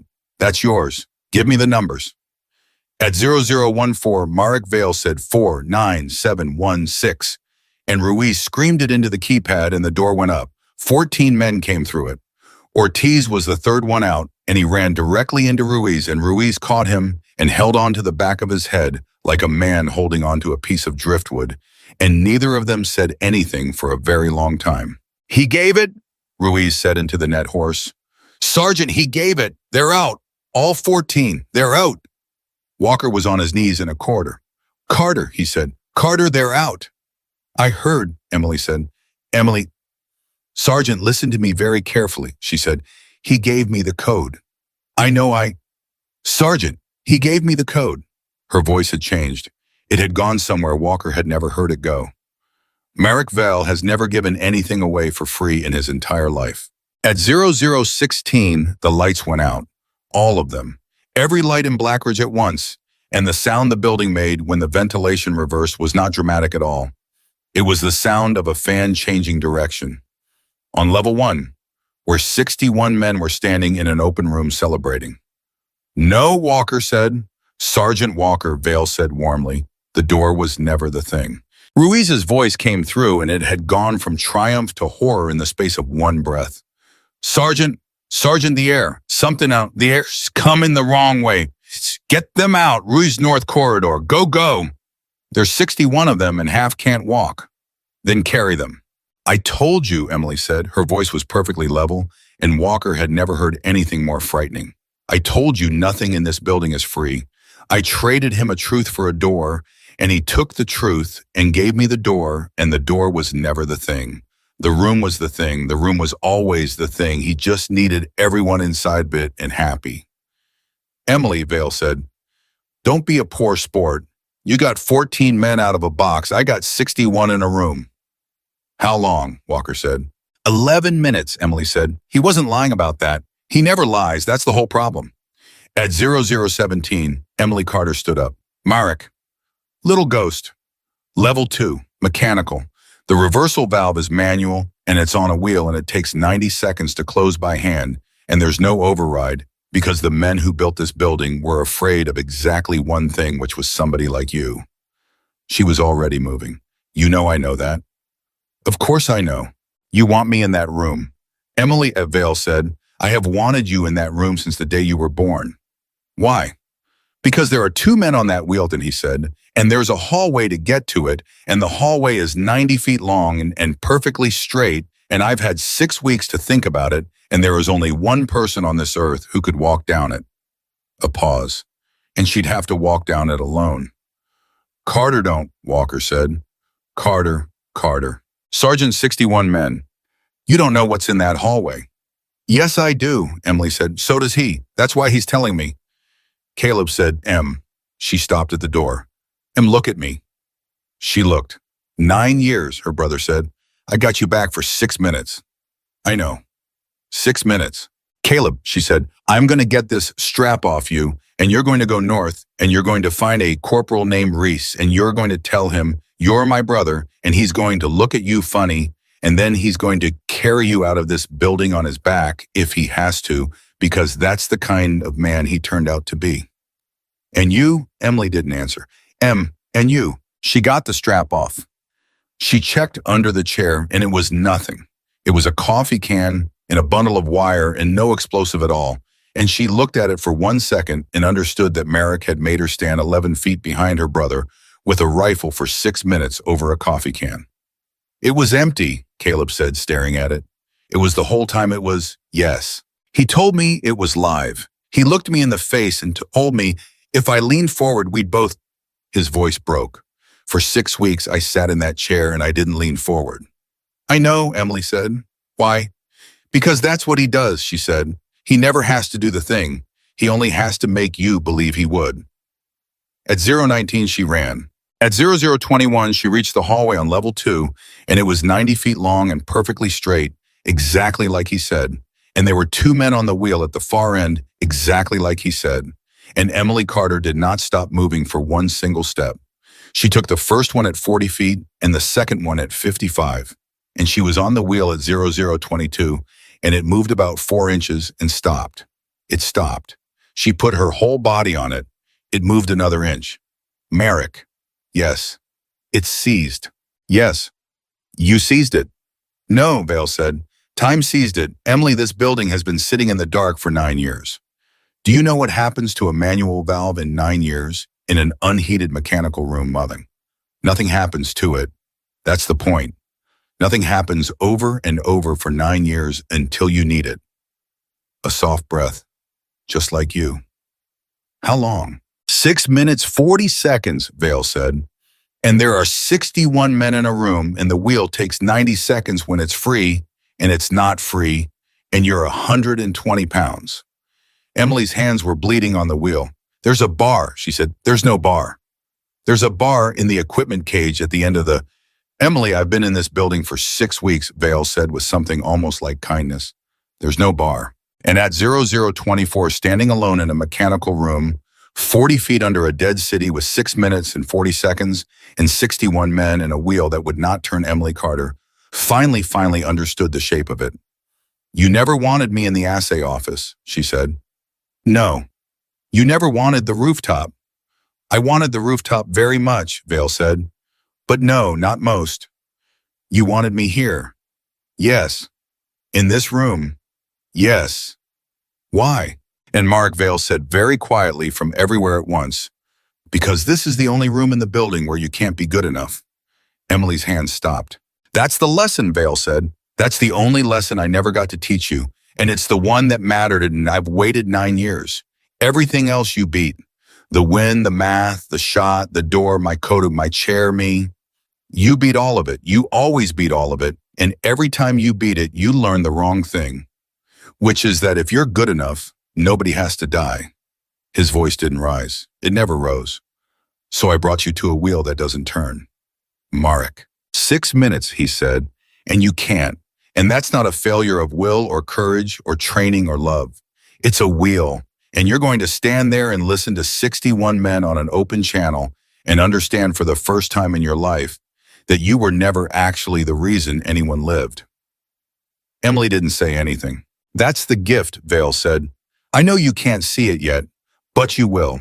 Nobody should carry what you carry. I put it on you when you were 14, and I've had 4 years and a hole in my side to think about that, and this is the only way I know how to take it off." The silence stretched, and then Emily Carter said, "Merrick." "Yes, little ghost. You forgot something." "Did I?" "You've been in this building 6 weeks," she said. "I lived in it for 2 years." At 0025, she picked up the dead man's rifle, jammed the barrel through the spokes of the wheel, put her shoulder under the stock and used it as a bar. The wheel screamed and gave 3 inches. And Marek Vale said, "Oh," in a voice nobody had ever heard him use. Then he said, "Sergeant Walker, you have about 90 seconds to reach level 2 before I do."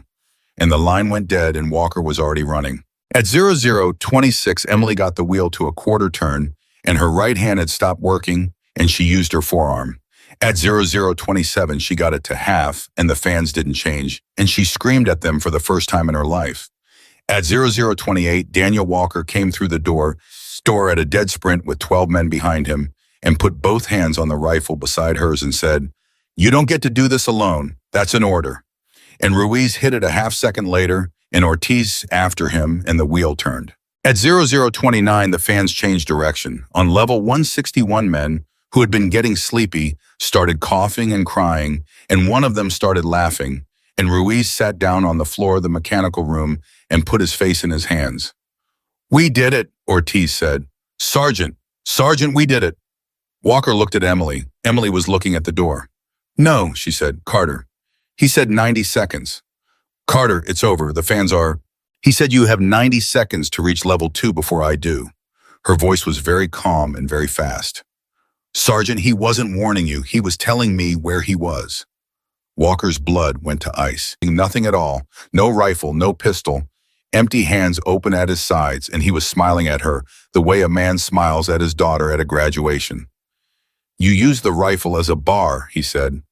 "I didn't think of that." 14 weapons came up. "Nobody fires," Emily said. "Carter, nobody fires." "Listen to her," Vale said. "She's the only one in the room who knows why." "Why, Walker said. "Because I'm standing on it," Vale said pleasantly. Everyone looked down. 9 years ago, your government put 400 pounds of thermite under this mechanical room, Vale said, on a plate on a switch because they were afraid that one day somebody would find out what happened in this building and they wanted a way to make the whole thing a hole in the ground in 40 seconds. He rocked once on his heels. "I've been standing here since 0021. It's very tiring. My side aches." "He's lying," Ruiz said. "He never lies," Emily said. "That's the problem." Emily Vale said, "The 61 are out. Truly, they're on the north stairs, and there's nothing between them and your trucks, and I've had nothing in that corridor for 2 hours. That's done. That's finished. I gave you that." "Why?" "Because I only wanted one thing tonight," Vale said, "and it was never them." And he looked at her, and for the first time in 9 years, Emily Carter saw something in Marek Vale's face that was not a lesson. "Sit with me," he said. "That's all. 5 minutes. Get your men out and sit with me, and when I step off this plate, we'll both find out together whether I've been telling the truth." "Marek." "5 minutes," he said. "I have waited 9 years for 5 minutes." And Walker, who understood at last exactly what was about to happen, said, "Emily, don't." But Emily Carter was already saying, "Everybody out."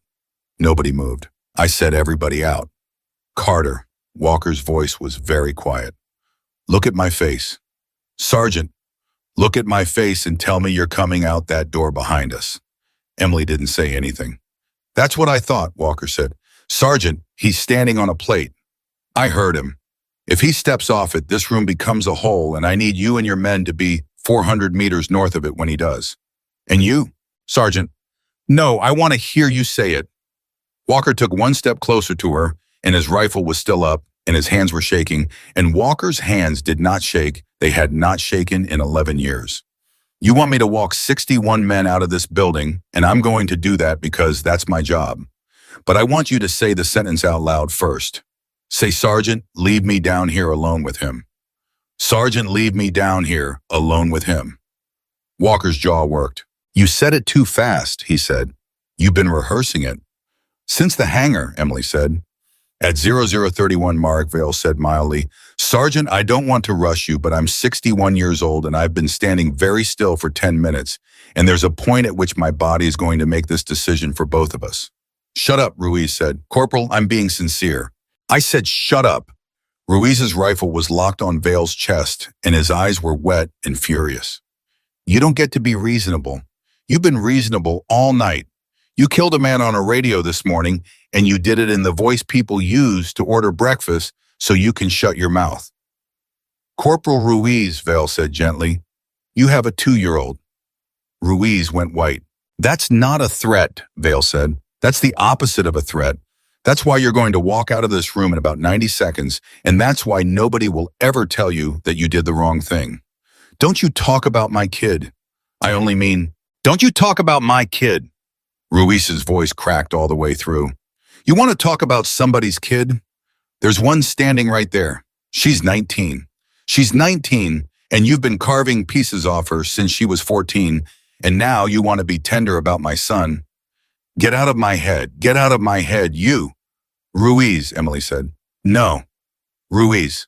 No, every single thing he says goes in and stays in. That's the whole trick. That's what you said in the truck. He taught us to go east. He taught us all of it. And I've been standing here for 4 minutes trying to think of one thought that's mine. He stopped. He got his breath. He looked at her. I don't want to leave you. I know. I don't want to leave you, Russ said again. And he was crying now openly. A 6-year man with a 2-year-old at home standing in a mechanical room under a dead city. This morning I told you were going to freeze. I said it out loud. I said it in front of everybody. You did. And you didn't say anything back. There wasn't anything to say back, Emily said. You were being honest and you were wrong, and honest and wrong is the most human thing there is. Ruiz's rifle came down about 4 inches. That's the worst thing anybody's ever said to me, he said. I know, Emily said. Go. At 0033, Ortiz said, I'm not going. Everybody turned. He was 20. He had a mother in Pueblo who texted him every night. He had spent 11 minutes behind a blast door that morning, learning what a countdown looks like on a wall, and he had come out of it, and he was standing in the doorway with his rifle down and his jaw set, and he was absolutely unmistakably terrified. Ortiz, Walker said. No, Sergeant, I'm not. His voice went up an octave and he shoved it back down.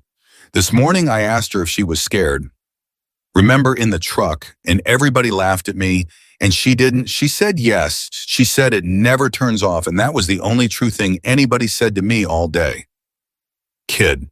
And now you're all gonna walk out and leave the only person who told me the truth in a room with him. He was shaking. No, that's not how this works. That's not how any of it's supposed to work. Ortiz, Emily said. Don't.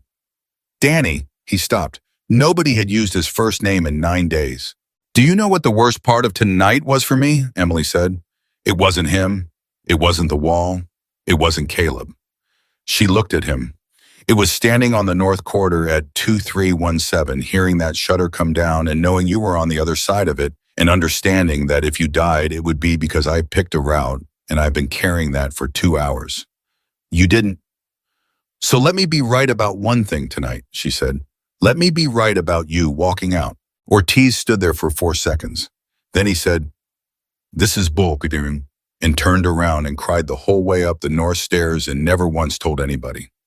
At 0035, there were 3 people left in the mechanical room, and one of them was Daniel Walker.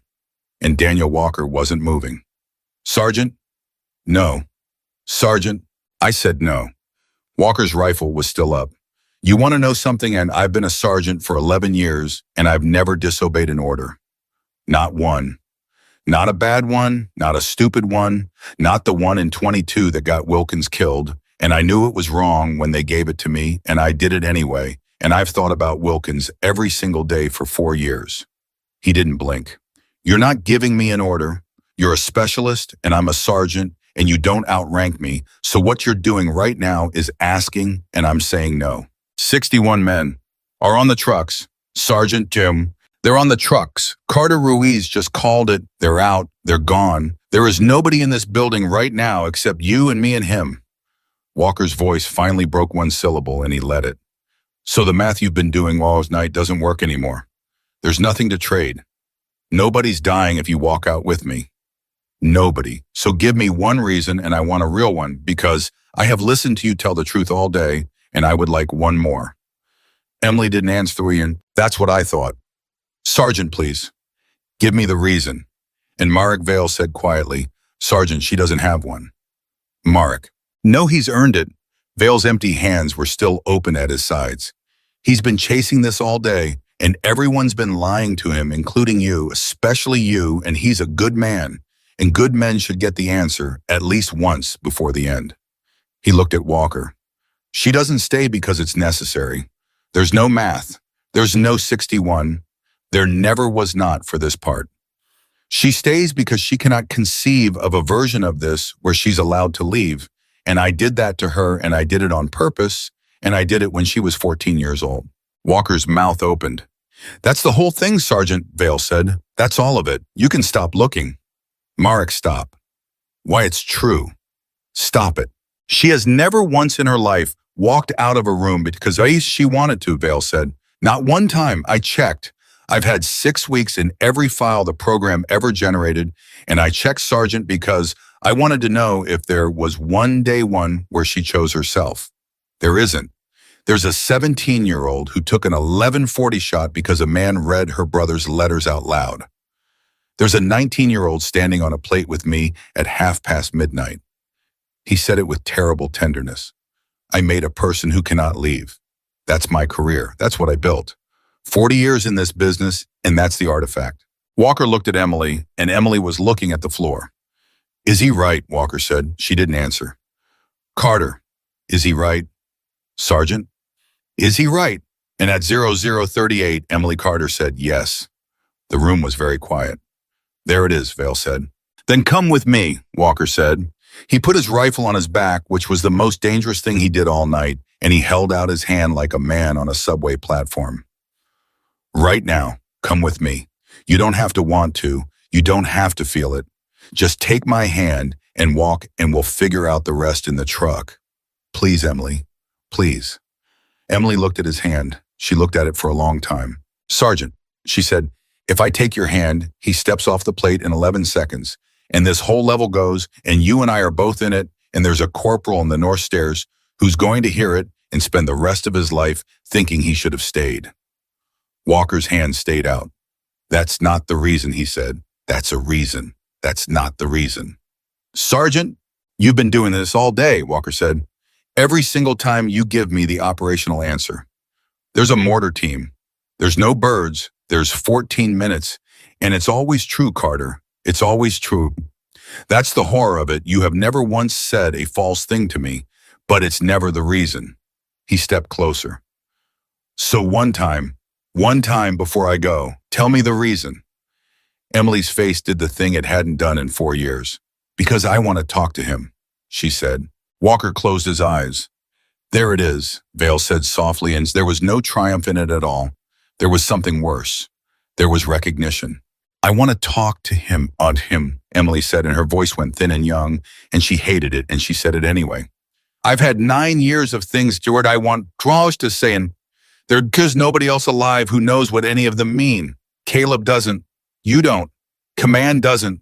There were 9 of us, and 5 are on that wall, and the 4 who were left don't speak to each other because we can't stand what we remember. She wiped her face with the back of her wrist once quick, exactly like she'd done on the ridge. He's the only person in the world who was in the room. Do you understand? He's the only witness. He's the worst man I've ever known, and he's the only person alive who knows what happened to me, and if he steps off that plate before I've said it, I'm going to be the only one left holding it, and I have been holding it alone since I was 14, and I can't do it for another 60 years, Sergeant.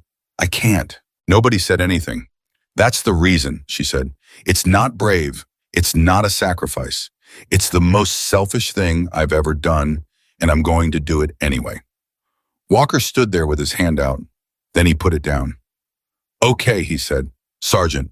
No, I said okay. His eyes were streaming and his voice was perfectly steady, which was somehow more terrible. I don't understand it. I want you to know that. I've got a wife and I've got a house, and I've got a do, and I don't understand one thing about what you just said. But I've been listening to you be right all day, and I'm not going to stop now because it hurts. Thank you. Don't thank me. He walked to the doorway, stopped, didn't turn around. Carter. Sergeant. 20 minutes, and he said, same as before, 20 minutes, and then I'm coming back down that hallway, and I don't care what's standing on what, and I want you to know that when it happens. Sergeant, you can't. 20 minutes, Walker said, and he left. At 0041, there were 2 people in the room. Vale exhaled. He's better than the last one, he said. Don't. I mean it. Team 1 had a captain who spent his final 11 minutes explaining the chain of command to me.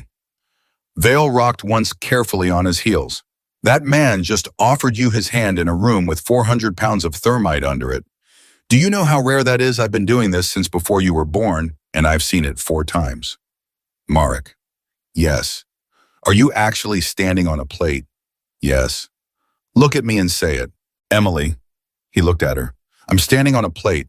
It's about 18 inches square. It's under the 3rd grate from the door, and it went live at 0021 when I put my weight on it. It's a mercury switch and a 9-volt, and a system your country installed in 2016, and I found it in the 2nd week, and I've been thinking about it ever since. A small shrug. You can come look. You won't be able to tell from looking. That's the design, but you can look. Why? Why is it there? Because your government. Why are you standing on it? And Marek Vale said, because it's the only room in the building where you can't be good enough. Emily's hands opened. You said that about the wheel. I lied, Vale said. Emily stopped breathing. There it is, he said. That's the first one. 9 years, Emily. And that's the first thing I've ever said to you that wasn't true. I've been saving it. I wanted you to know exactly what it feels like when it finally comes, because you've built your entire life on the fact that I don't do it. He looked almost sad. The wheel was going to turn. It was always going to turn. It's a valve. It's not magic. 4 men on a bar was always going to move it, and I knew it, and I told you it couldn't because I needed you standing on that spot at 0025 so I could see you use the rifle. You used the rifle, he said, and I didn't think of it. 9 years and you did something I didn't think of. Emily's throat closed. That's what I came for, Vale said. Not the rooftop, not the truth. I have had 4 years to be honest with myself in a room with a hole in my side, and here it is. Here's the real thing, and you're the only person I'm ever going to say it to. His empty hands turned up. I needed to find out whether I made you or whether you were always going to be that, and the difference is the whole rest of my life, and I couldn't die not knowing. Marek. You used the rifle as a bar, he said. Emily, I did not teach you that. At 0044, Emily Carter sat down on the floor of a mechanical room across from the man who ruined her life and said, that's it. That's the whole reason you killed 4 kids and took a city and put my brother in a chair with an empty coffee can under it because you wanted to know if you were a good teacher. Yes, Vale said. That's obscene. Yes. You understand that's obscene. Emily, he said, I've understood since Tuesday. Don't be funny. I'm not being funny. He stopped. He actually stopped, and for 1 second he looked exactly like what he was, which was an old man in a cold room.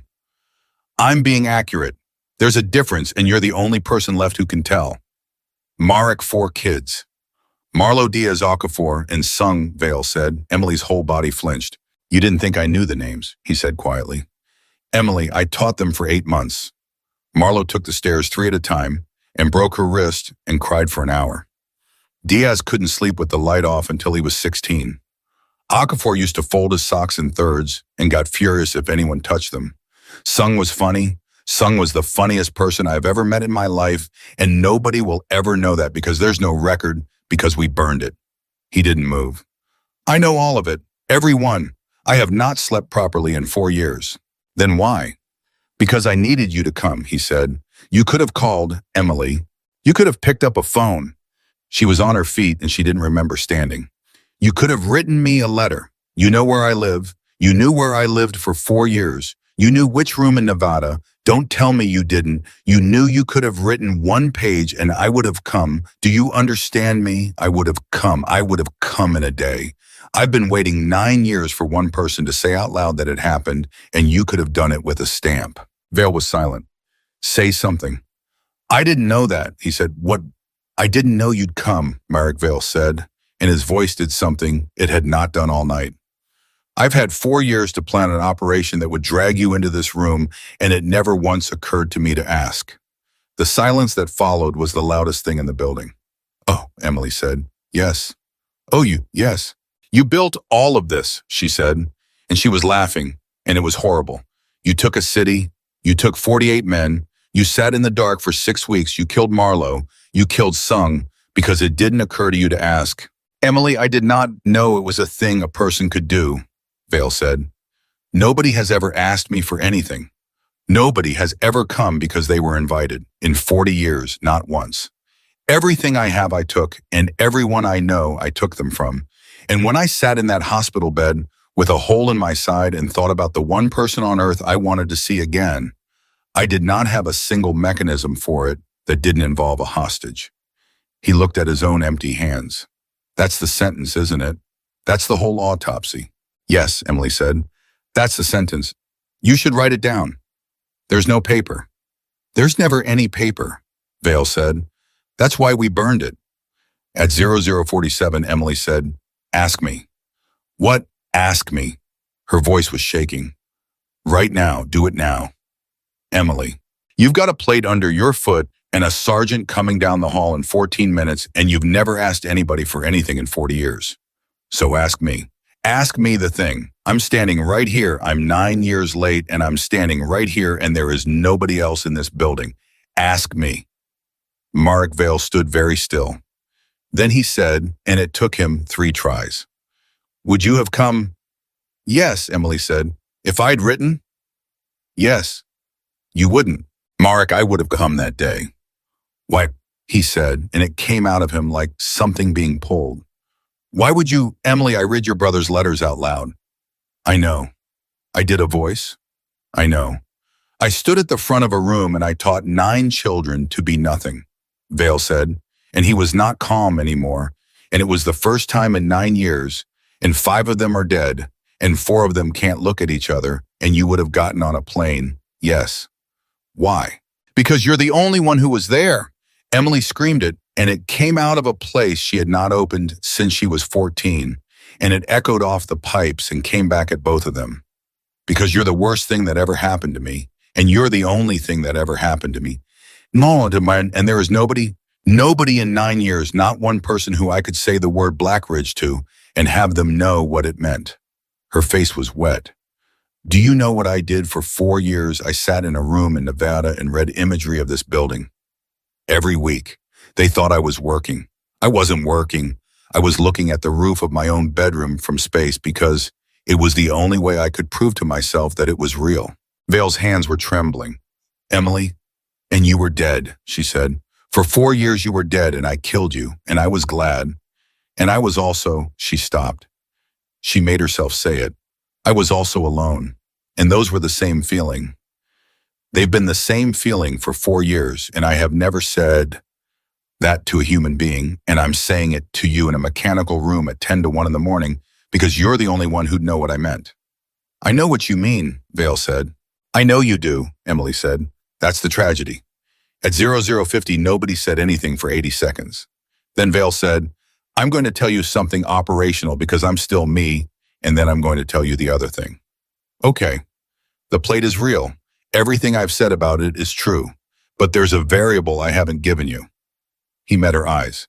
It's a mercury switch. It doesn't care about weight. It cares about tilt.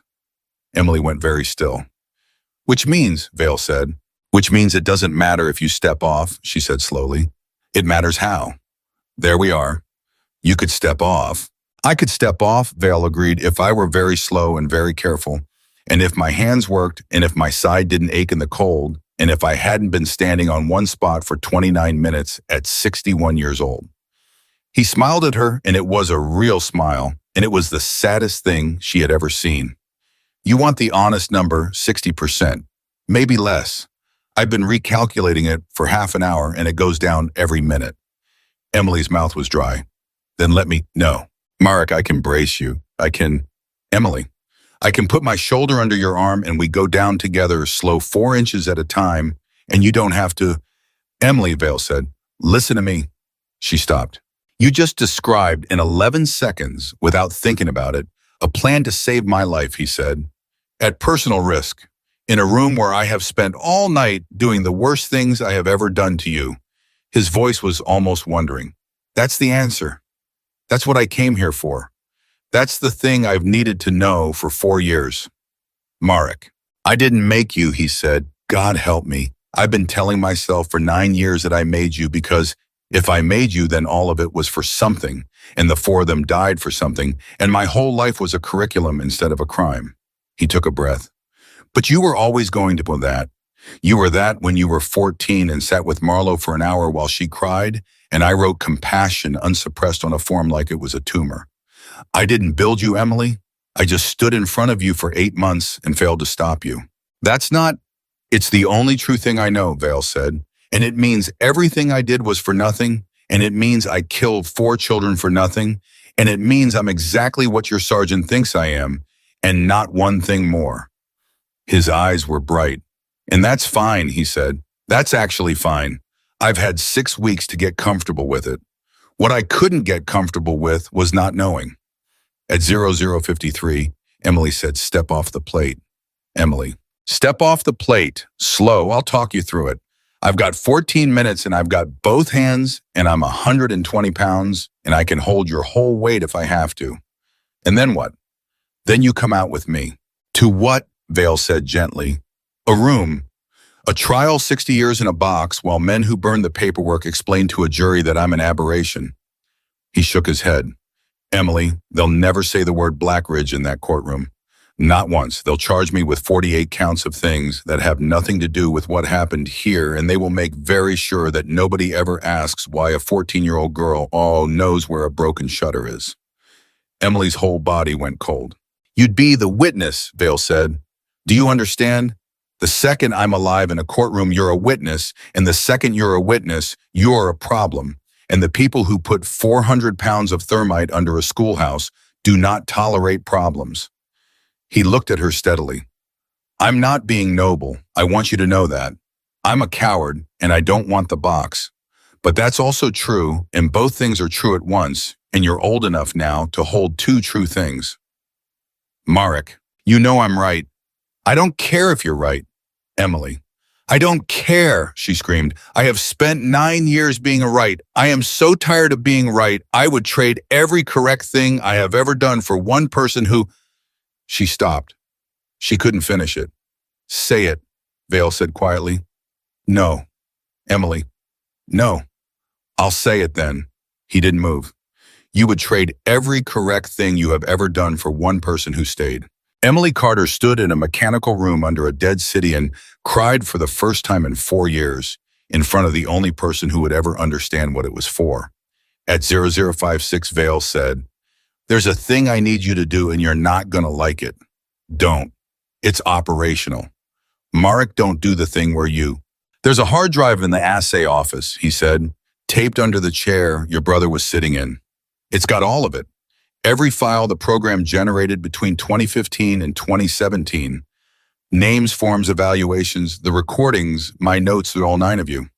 He watched her face. That's what I've actually been doing for 6 weeks. Everything else was to get you in the building. That was the work. Emily couldn't speak. Compassion unsuppressed, Vale said, Sunan. It's on there, in my handwriting, scanned at 600 dpi with my signature. He almost smiled. You want the thing nobody will ever believe it's under a chair 40 feet up, and I put it there myself, and your sergeant's going to find your brother sitting in a hallway waiting to tell somebody about it. Why? Because they burned the paper, Vale said. And I kept a copy. I've kept a copy of everything since 1998 because I'm a monster, Emily, but I'm a meticulous one.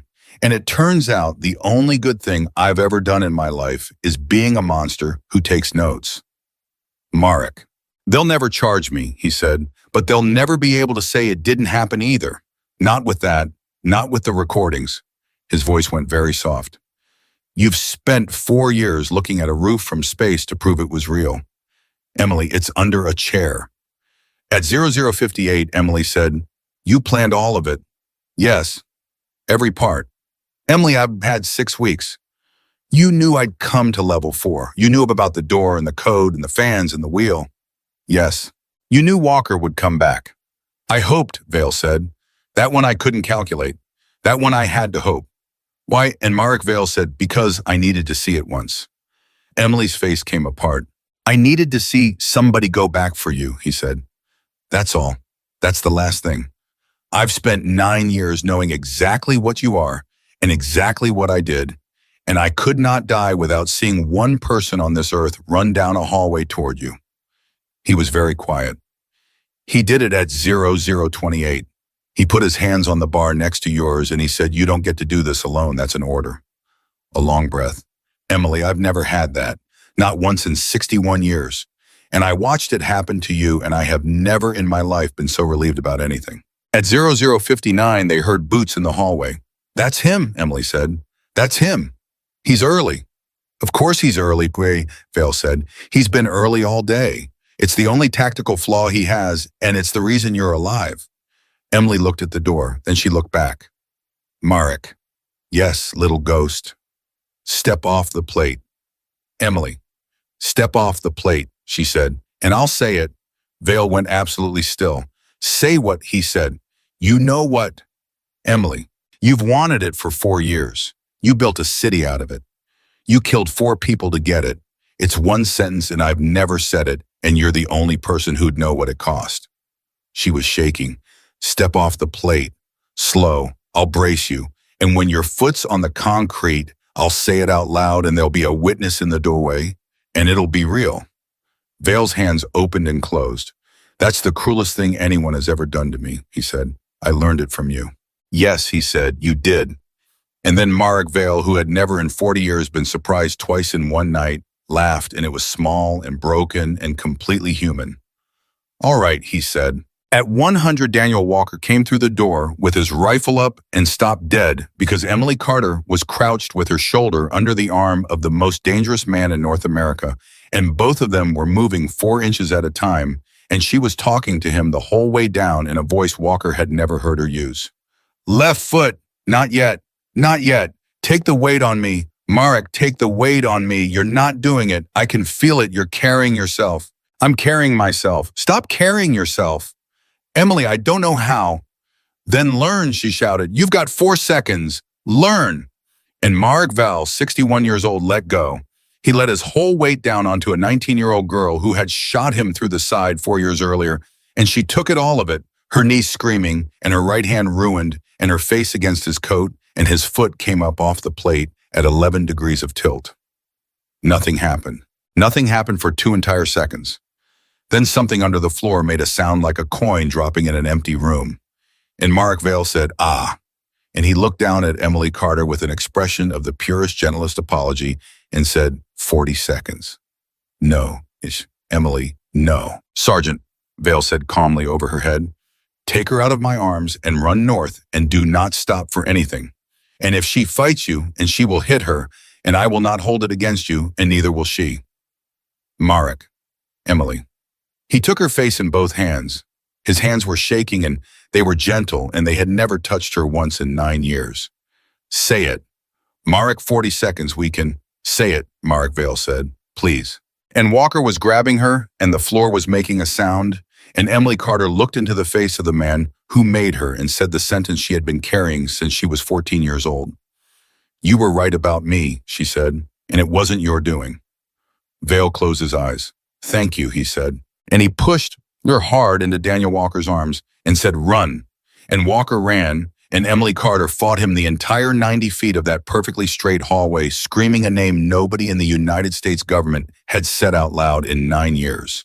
At 0101 and 40 seconds, the mechanical room stopped existing. At 0101 and 41 seconds, Daniel Walker was face down on the north stairs with a 19-year-old girl underneath him, and he did not remember deciding to put her there. The building moved. That was the thing he could never explain afterward to the board, to his wife, to anybody. It didn't shake. It moved the way a man moves in his sleep, one long shift of something enormous turning over. And then dust came up the stairwell and a wall, and Walker put his hand over the back of Emily's head and held it down and thought very clearly, we're not getting out of this, and was almost calm about it. Then it stopped. Somebody was screaming. It took him 4 seconds to work out it was him. Sergeant, hands on his shoulder. Ruiz. Ruiz was there. Ruiz had never left. Ruiz had been sitting on the north stairs for 20 minutes with his rifle across his knees, disobeying a direct order, and now he was hauling on Walker's vest with both hands. Sergeant, get up, get up. Is she? She's under me. Is she alive? Walker got his weight off. Carter, Carter. She wasn't moving. Carter. Nothing. Emily. He got his hands on her face and there was blood in her hairline and her eyes were open and she was not looking at anything. Emily, hey, hey. She blinked once. Is he out? She said. Walker's whole chest caved in. What? Is he out? She said again, in a perfectly reasonable voice, in the voice you'd use to ask if somebody had remembered the milk. Sergeant, is he out? Emily, because he said 40 seconds and it was 90 feet, and I do the math on 90 feet in about 11 seconds. If I'm not carrying anything, so if he came behind us, he'd have had 20. Emily, 29 seconds. That's fine. That's a lot. That's more than enough. So is he out? Is he on the stairs? Is he behind us? Emily, stop. Is he out? And Ruiz, kneeling in 6 inches of dust with a 2-year-old at home, said, no, sweetheart, he's not out. Emily Carter looked at the ceiling for a long moment. Then she said, okay, and sat up and wiped her face with the back of her wrist once quick and said, there's a hard drive under a chair on level 4, and we need to get it before this building settles, and stood up on a leg that wasn't working and fell down. At 104, Walker carried her up 2 flights of stairs while she argued with him the entire way. Put me down. No. Sergeant, put me down. I can walk. You can't walk. Your knee's the wrong shape. That's not, Sergeant, that's a dislocation. That's not structural. If you said it, I can. Carter, I swear to God. Level 4 assay office taped under the chair. Under the seat pan, not the legs. He'd have used the seat pan, because that's where you'd never look, because it's where everyone looks. I know where it is. You've said it 11 times, have I? Yes. Oh, Emily said. And then she was quiet for about 4 steps, and then she said in a small voice that Walker would hear in his sleep for the rest of his life, Sergeant, I think there's something wrong with me. Yeah, Walker said. There is. It's called the last 5 minutes. It happens to everybody. Does it stop? No, Walker said, because he had promised himself in a hangar 16 hours earlier that he would never lie to her, and it turned out he'd meant it. But you stopped being alone in it. At 0109, they found Caleb Reyes sitting in a hallway on level 3 with his back against a wall and a piece of concrete the size of a fist in his lap, and no idea how it got there. He looked up. Hey, his face did something terrible. The building, the whole building? I know. He's dead, Caleb said. It wasn't a question. He was staring at her face and reading it the way brothers do. He's dead. Isn't he? Yes. Did you, He stopped, started again. Did you have to? No, Emily said. Caleb waited. He stepped off, she said. At 0112, Ruiz found the hard drive. It was exactly where she said. Seat pan, not the legs, 4 strips of tape, and a plastic sleeve, and a folded piece of paper rubber banded to the top of it, and Ruiz brought it out of that room holding it in both hands like a man carrying a casserole to a funeral. There's a note, he said. Don't read it, Walker said. Sergeant, don't read it, Corporal. That's not ours. It's not addressed to her, Ruiz said. Everyone stopped. What? Ruiz turned it over. It says, to whoever finds this who is not Emily. The hallway went very quiet. Read it, Emily said. Carter. Sergeant, read it. He wrote it for you. He wrote it for exactly this. He knew somebody would find it, and he knew she'd be standing right there. And he knew you'd try to protect me, and he knew I'd say read it. He's been dead for 11 minutes, and he's still running the room. Her voice didn't move. Read it. Ruiz looked at Walker. Walker nodded. Ruiz unfolded the paper and his hands were shaking, and he read out loud in a mechanical room hallway 40 feet under a dead city. She will tell you she doesn't need anything. She has never once been right about that. Everything on this drive is true, and none of it excuses me. Do not let them tell her it wasn't real. It was real. I was there. He turned the page over. There was nothing on the back. That's it, Ortiz said. That's it, Ruiz said. And Emily Carter, who had not made a sound in the stairwell, who had asked if he was out, in a voice like a grocery list, who had gone 9 years and 400 meters and one hallway without breaking, sat down on the floor of level 4 with her ruined knee out in front of her and cried so hard that Ruiz had to look away.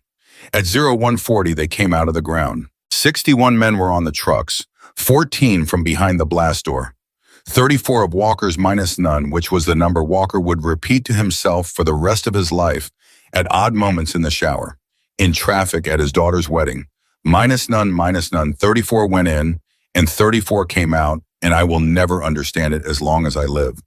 Ortiz was the one who noticed. Sergeant, what? Birds, Ortiz said. Walker stopped. There were birds.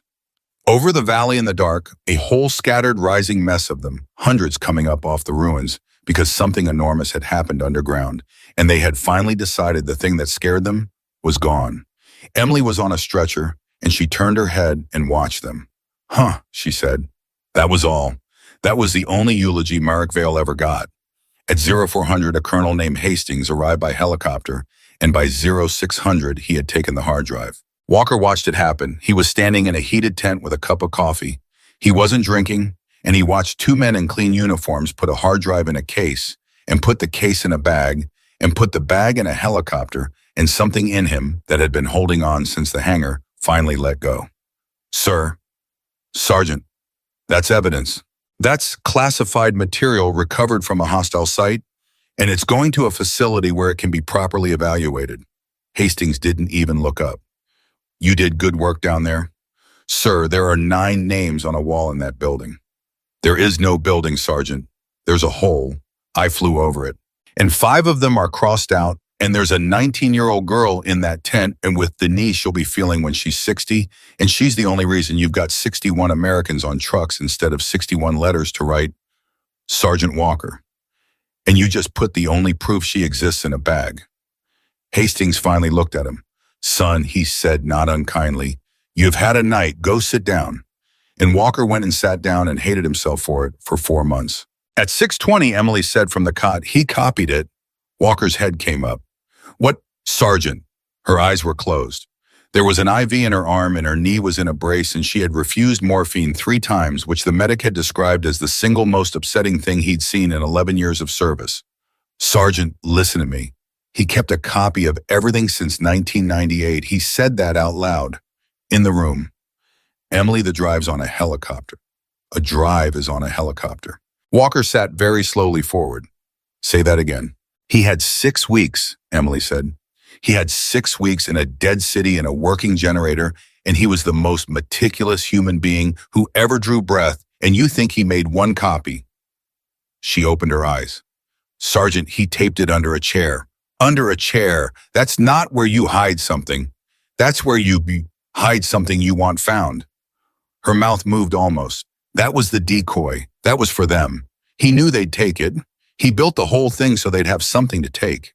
Then where? I don't know yet, she said, but I will. At 1100, Caleb Reyes was put on a different helicopter than his sister, and they didn't tell either of them until it was happening. No, Emily said. Ma'am, no, that's my brother. Ma'am, Staff Sergeant Reyes is being routed to Fitzsimons with the other recovered personnel, and you're being routed to, he's my brother. Ma'am, and Caleb 30 pounds too light, 6 weeks in a chair, said M. Hey, look at me. She looked at him. 9 years, he said, Caleb. 9 years and I got you back for 6 minutes and then a hallway and now this. He got a hand on the side of her face. He was crying and smiling at the same time, and it was the ugliest and best thing Walker had ever seen. So here's what's going to happen. I'm going to get on that helicopter, and you're going to get on that one. And then in about 3 weeks, I'm going to show up wherever they put you, and I'm going to knock on the door, and I don't care what it says on the door, and I don't care who's standing next to it. They won't let you. M, Caleb said, I sat in a chair for 6 weeks over a coffee can. I'm not scared of a door. At 1400, Ruiz went home to his son. He walked in the door at 11 at night, 61 hours awake, and his wife took one look at him and put her hand over her mouth, and Ruiz went past her into a room with a nightlight and picked up a 2-year-old out of a crib and held him and did not say a word for 11 minutes. Then he said into his son's hair, "There was a girl." His wife said, "What?" "There was a girl," Ruiz said. "She was 19, and I laughed at her." He was shaking, and Marisol, I laughed at her in front of everybody. She walked in with a coffee, and I laughed. "Honey?" And then she stood in front of every single thing that was coming for us all night, and she never once brought it up. Not one time. She had 11 chances, and she never brought it up. 3 weeks later, Sergeant Daniel Walker sat in front of a review board in a room with no windows and 11 people in it, and none of them wanted to talk about Marek Vale. That was the part that broke him. Sergeant walked us through the decision to deviate from the Eastern approach. "Sir, the specialist assessed." "The specialist." "Specialist of Carter." Colonel Hastings looked at his papers. "Sergeant, there's no specialist listed on your manifest." The room got very still. "Sir, your manifest lists 34 personnel. All 34 are accounted for. There's no 35th. "Sir, she was in my vehicle." "Sergeant, she was in my vehicle for 61 miles, and she told a corporal named Ruiz, his own child's age, to make a point about fear, and she stopped 34 men from walking down a hill at a dead man in the snow, and she put her shoulder under a rifle in a room that doesn't exist anymore." Walker's voice was rising, and he didn't care. "Sir, with respect, I have a specialist." "Sergeant Walker, what you have is a decoration recommendation for the Blackridge extraction, and I'd like to help you get it, and I'm telling you that a name that isn't on the manifest doesn't help you." And that was when Walker understood. At 14:16 in a room with no windows, Daniel Walker put both hands flat on the table. "You're asking what makes Emily Carter dangerous," he said. "Sergeant." "No, sir. That's what you've been asking me for 2 hours in 11 different ways, and I've been trying to be a good soldier about it." He looked up. "That's the wrong question." "Excuse me, the real question," Walker said, "is why someone like her had to become that way." Nobody said anything. "Sir, you've got a hard drive," Walker said. "It came off a chair in a room I was standing in, and I'd bet this room and everything in it that nobody at this table has opened it, and I'd bet double that somebody in this building has already decided nobody's going to." "Sergeant, you're out of line." "There were 9 kids in that building, sir." "Sergeant Walker, 9, and 5 of them are crossed off a wall, and the wall's gone. Now isn't that convenient? And the 4 who are left don't speak to each other because they can't stand what they remember.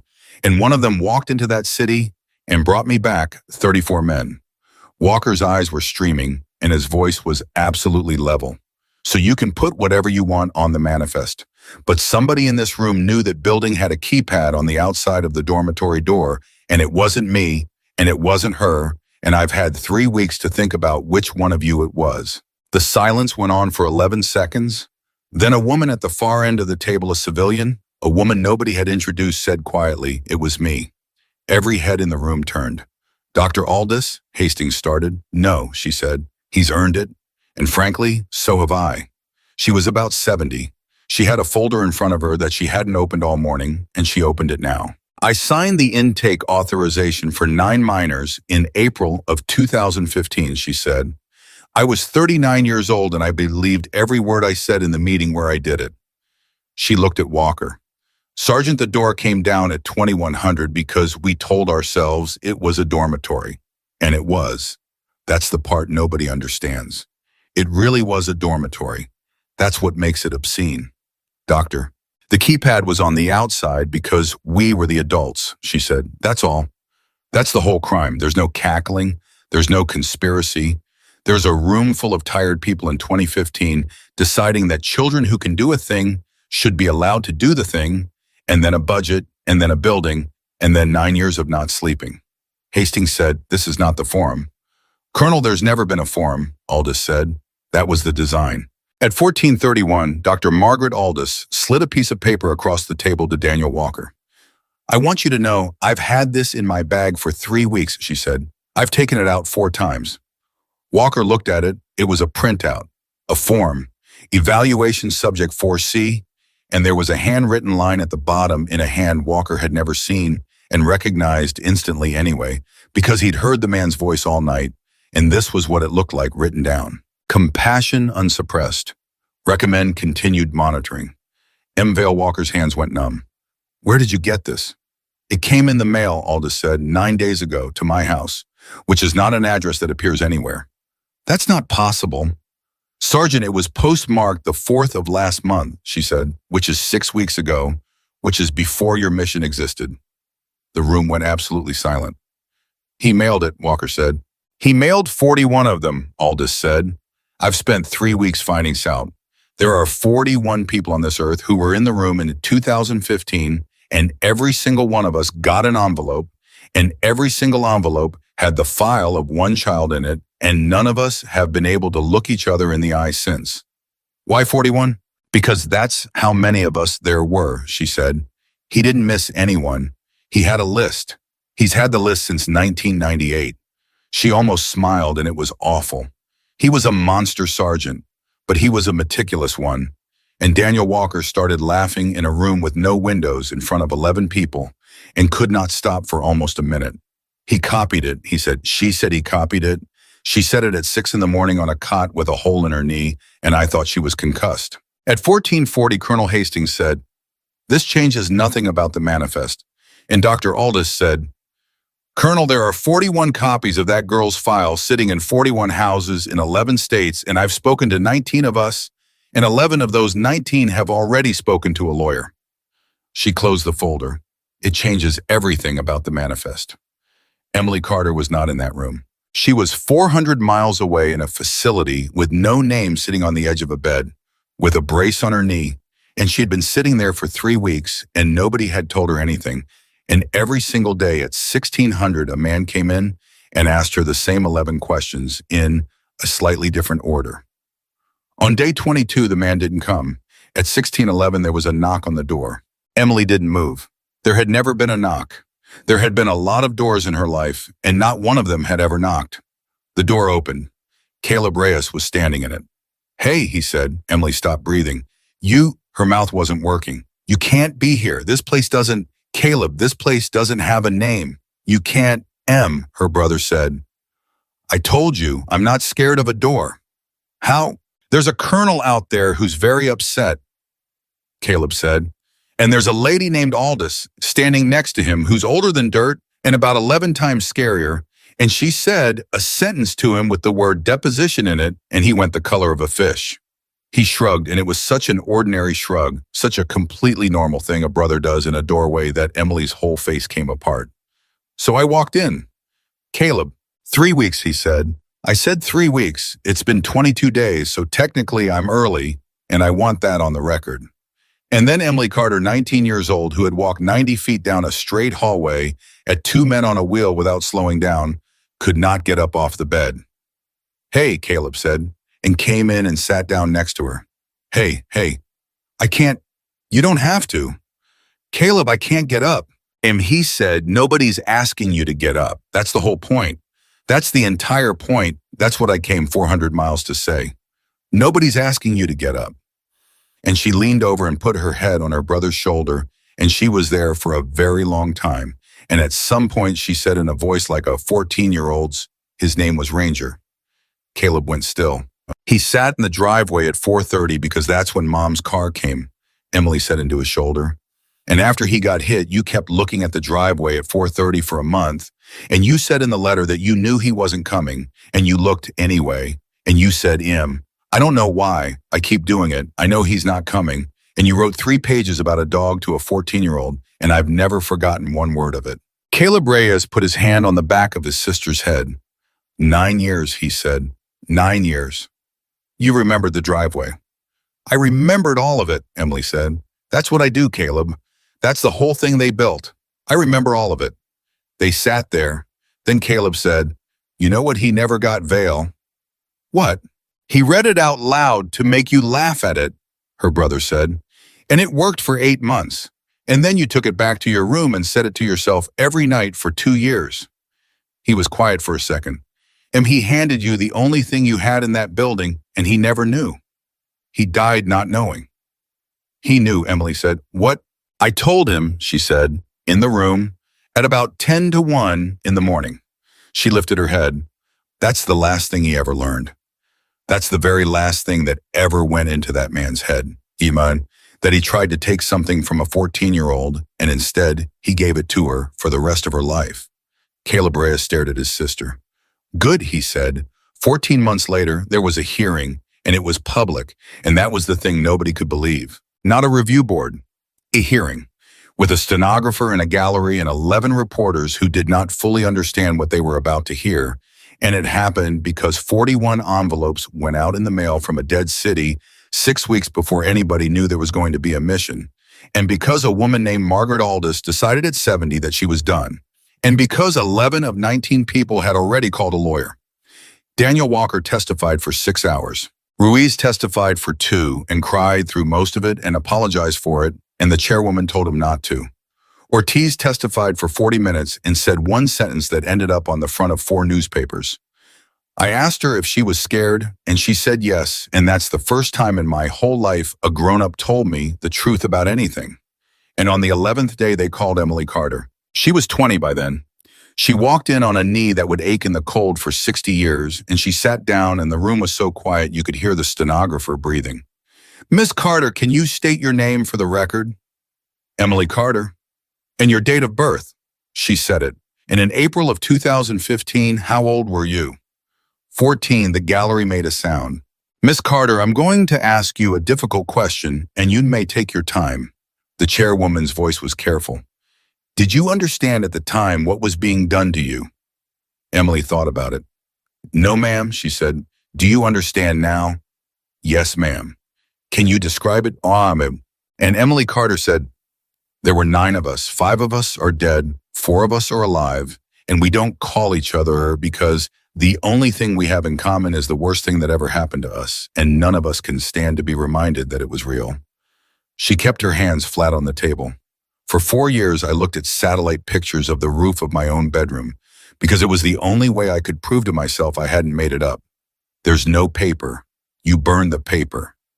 Do you understand what that does to a person?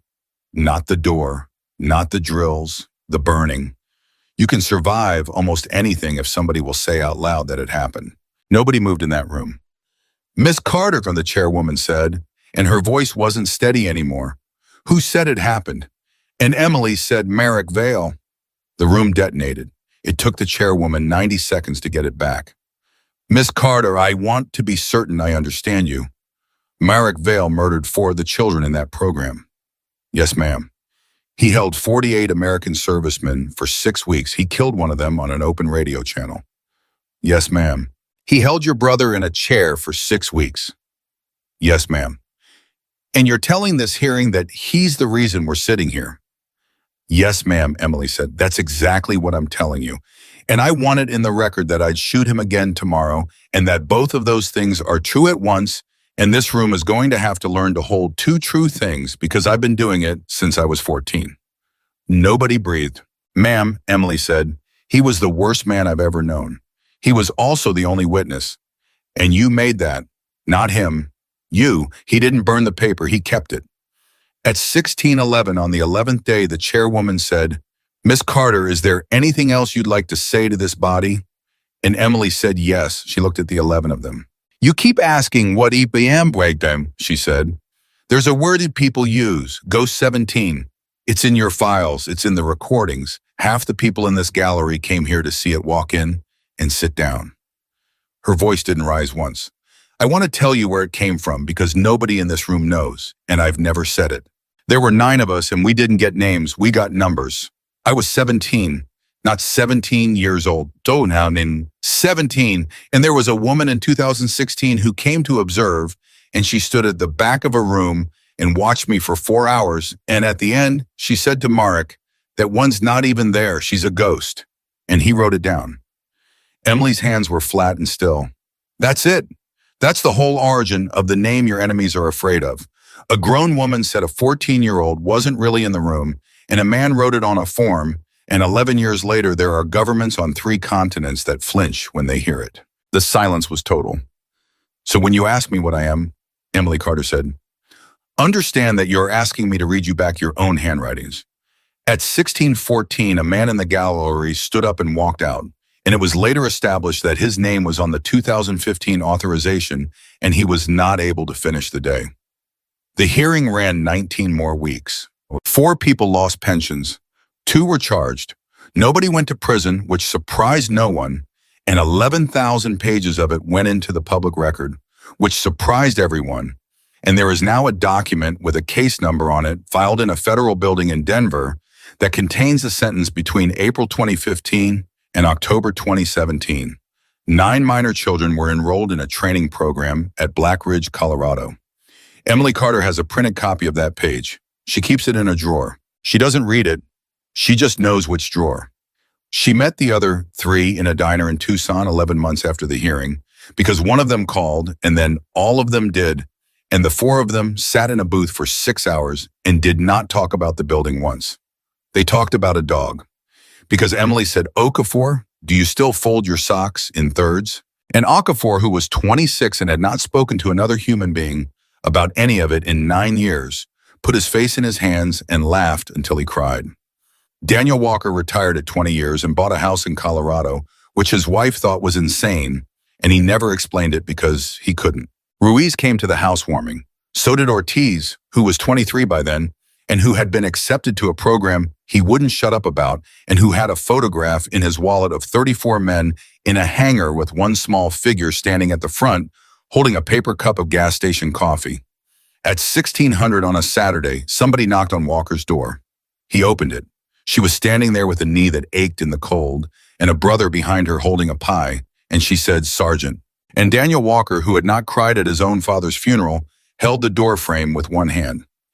"You came," he said. "You asked," Emily said. "I asked 11 times. "Sergeant," she said, "you only had to ask once. Nobody ever had." He stepped back and let them in, and it was a Saturday, and there was a dog in the yard. And at 4:30 in the afternoon, Emily Carter looked out a kitchen window at a driveway for reasons she never explained to anybody in that house, and then she turned around and rejoined the conversation. They gave her medals, eventually. 3 of them. She keeps those in the drawer too under the page. Because here is what the world got wrong about her from the first laugh in that hangar to the last line of 11,000 pages. They all thought the story was about what she could do. The shot at 1,140 meters. The rifle through the spokes, the 90 feet of straight hallway. It was never about that. They took a 14-year-old girl and they gave her a number instead of a name, and they wrote down that she had compassion, like it was a defect, and they burned the paper so that no one would ever have to say it out loud. And she walked out of that building 9 years later, carrying every single thing they did to her, and she did not become them. That's the whole story. That's all of it. Emily Carter went into the deepest hole this country ever dug, and she brought 61 men out of it, and she brought her brother out of it, and she brought the truth out of it. And she never once became the thing they built her to be. There is a question that outlives every war, and it is not who won. It is what it cost, and who paid it, and whether anyone ever wrote the number down. Blackridge is a hole in the ground now. There is no plaque. There will never be a plaque because a plaque requires a sentence, and a sentence requires somebody to sign it. And there is not a man or woman alive who wants their name under the words that would have to go there. The snow comes down on it every winter, the same as it did before, and it does not know the difference between a copperworks and a schoolhouse and a grave, and it never did. But 11,000 pages exist. And that is the whole argument, because history does not remember what happened. History remembers what somebody wrote down and refused to burn. Every atrocity that ever got fixed because a clerk kept a copy. Everyone that didn't because a tired person in an office decided the paper was a liability. That's it. That's the mechanism. It isn't courage on a battlefield that decides what a country has to admit about itself. It's whether a filing cabinet survives the night. 41 envelopes went out from a dead city 6 weeks before anyone knew there would be a mission mailed by the worst man in this story. And that is the thing nobody at the hearing could metabolize, and it is the thing this story exists to say out loud. The men who signed their authorization in April of 2015 were not villains, not one of them. They were tired and they were frightened for their country, and they sat in a room with good coffee and a genuine belief that they were the last line, and they decided that a child who could do a thing should be permitted to do the thing. There was no cackling. There was a budget. There was a building. There was a door that came down at 2100 because responsible adults believed children should be asleep by then, and there was a keypad on the outside of it because they were the adults. That is what evil actually looks like. It looks like a reasonable meeting. And Marek Vale, who read a boy's letters about a dog out loud to make 9 children stop feeling things, who murdered 4 of them to send a message, who put a man in a chair for 6 weeks over an empty coffee can, who was by any measure a monster with no floor beneath him at all, was the only person in the entire apparatus who kept the receipts. Both things are true. This is the part the room has to hold. Because a civilization is not tested by whether it produces monsters. Every civilization produces monsters. It is tested by whether it can produce a monster and still write his name down accurately next to what he did next, to what was done to make him next to what he did. That was, God help us, the only reason the truth ever surfaced. A country that can only tell simple stories about itself will lie forever, and the lie will always be told with sincerity, and the sincerity is exactly what makes it permanent. They wanted a simple story about Emily Carter. They wanted the sniper who never missed.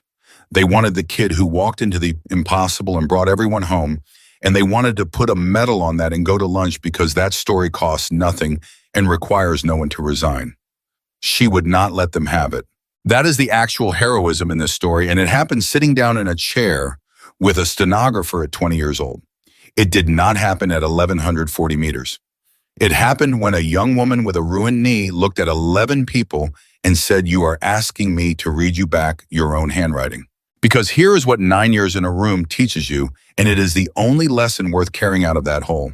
There is a difference between being used and being seen. Every single institution in her life was willing to use her. Command used her. The program used her. Marek Vale used her more completely and more intimately than any of them, and he was the only one who ever bothered to write down what she actually was, and he wrote it down as a defect, and even that was more honest than a medal. Compassion unsuppressed. 4 words on a form scanned at 600 dpi in the handwriting of a murderer. And they are the truest 4 words any authority ever committed to paper about Emily Carter, and the state that raised her never wrote anything half as accurate in 9 years. Think about what that means. Sit with it.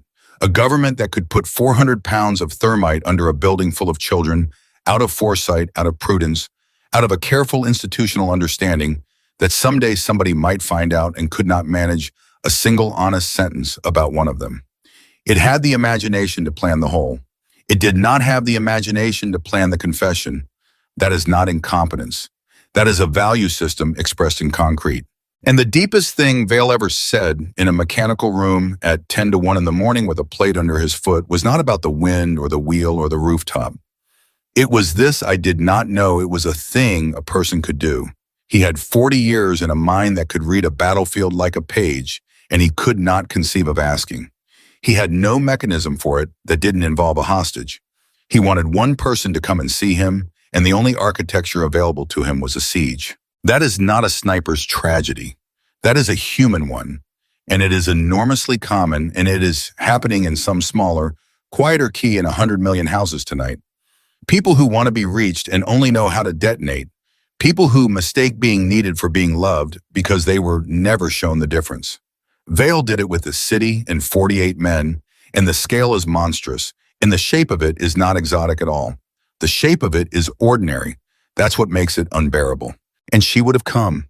That's the sentence that should be carved somewhere, if anything from this story ever is. He built a siege out of the thing a stamp would have bought. So what is a person for? The program had an answer. The program's answer was, a person is for what a person can do. Sort them by capability, number them, house them, run them, and when the numbers stop being useful, burn the paper and pour concrete on the rest. It is an efficient answer. It has been the answer of every institution that ever needed something done badly enough, and it will be the answer again because the meeting in 2015 was not the last meeting.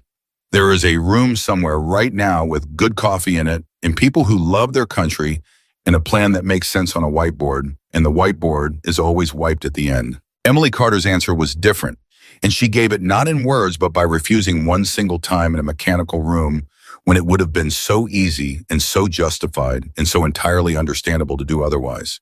She put her shoulder under him. 11 seconds without thinking, at personal risk for the man who did all of it. And when Vale saw it, Everything he had built his life on collapsed in his hands because it meant he had not made her. It meant that a 14-year-old sat with a crying girl on a staircase in 2015 for an hour, and that no curriculum on earth had ever put it there. And it meant that 8 months of a man standing at the front of a room teaching 9 children to feel nothing had failed against the ordinary, stubborn, unremarkable decency of one kid who couldn't help it. That's the finding of this hearing, and no chairwoman ever read it aloud. They can build the program. They can pick the children. They can take the names and hand out numbers and read the letters out loud in a funny voice and burn the file at the end. And they cannot reach the thing at the center. Not because the thing at the center is strong, it isn't. It's the softest part. It's the part they wrote down as a defect precisely because they recognized it as the only thing they could not manufacture and could not remove. They spent 2 years in a city and 400 pounds of thermite trying to make a weapon. They failed by 4 words on a form. And so this story is actually about the one that ought to be written on the wall of every room where a reasonable meeting is about to happen do not create monsters. That is too easy and too flattering, and no one in the room will ever believe it applies to them. The standard is this: whatever you decide in here, write it down honestly and do not burn it, because you will be wrong, not maybe. You will be wrong the way the room in 2015 was wrong, sincerely, with excellent reasons, in a way that will be obvious to a first-year law student in 30 years and is invisible to you today. That is not an accusation. That is arithmetic. Every generation is wrong about something enormous, and the only one is whether the next generation can find the paper. They burned the paper at Blackridge. And so a girl sat in a room in Nevada for 4 years looking at satellite images of the roof of her own bedroom because she needed to prove to herself that her childhood had occurred. Understand what that is. That is not trauma. Trauma is what happens to you. This is worse. This is a state deciding that what happened to you did not happen, and having the authority to make that stick. And a child's mind is not built to win an argument against a government about whether she exists. You can survive almost anything if somebody will say out loud that it happened. That is the whole of it. That is the entire moral of 9 years and 11,000 pages and a hole in Colorado. Not the shot, not the wheel, not the hallway. Nobody is coming out of any hole intact ever, and the intactness was never the point. The point is whether there is one human being on the far side who will say the word out loud with you and mean it and not need you to be smaller about it. Vail was that, and it damned him because he understood it perfectly and could only deliver it by taking a city.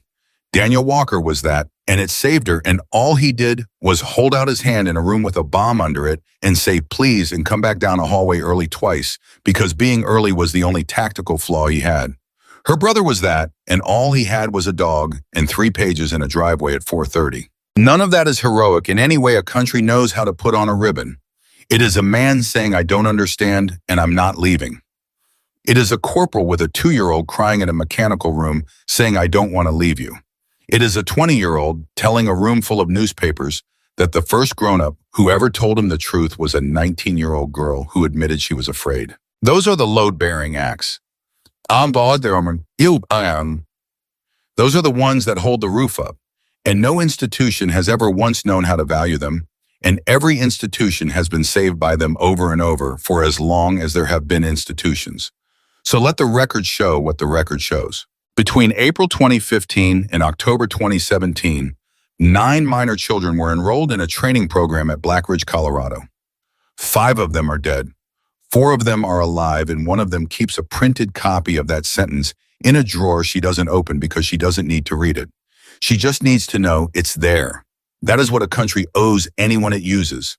Not gratitude, not medals, not a story simple enough to tell at a lunch. A sentence with a case number on it that no one is permitted to burn. Emily Carter did not survive Blackridge because she was the best shot in the country. She survived it because she remembered it well, and because someone came back down the hallway, and because when the moment came to become what they had spent 9 years building, she put her shoulder under the man who built it and tried to carry him out. That is the only victory in this entire story, and it is enough.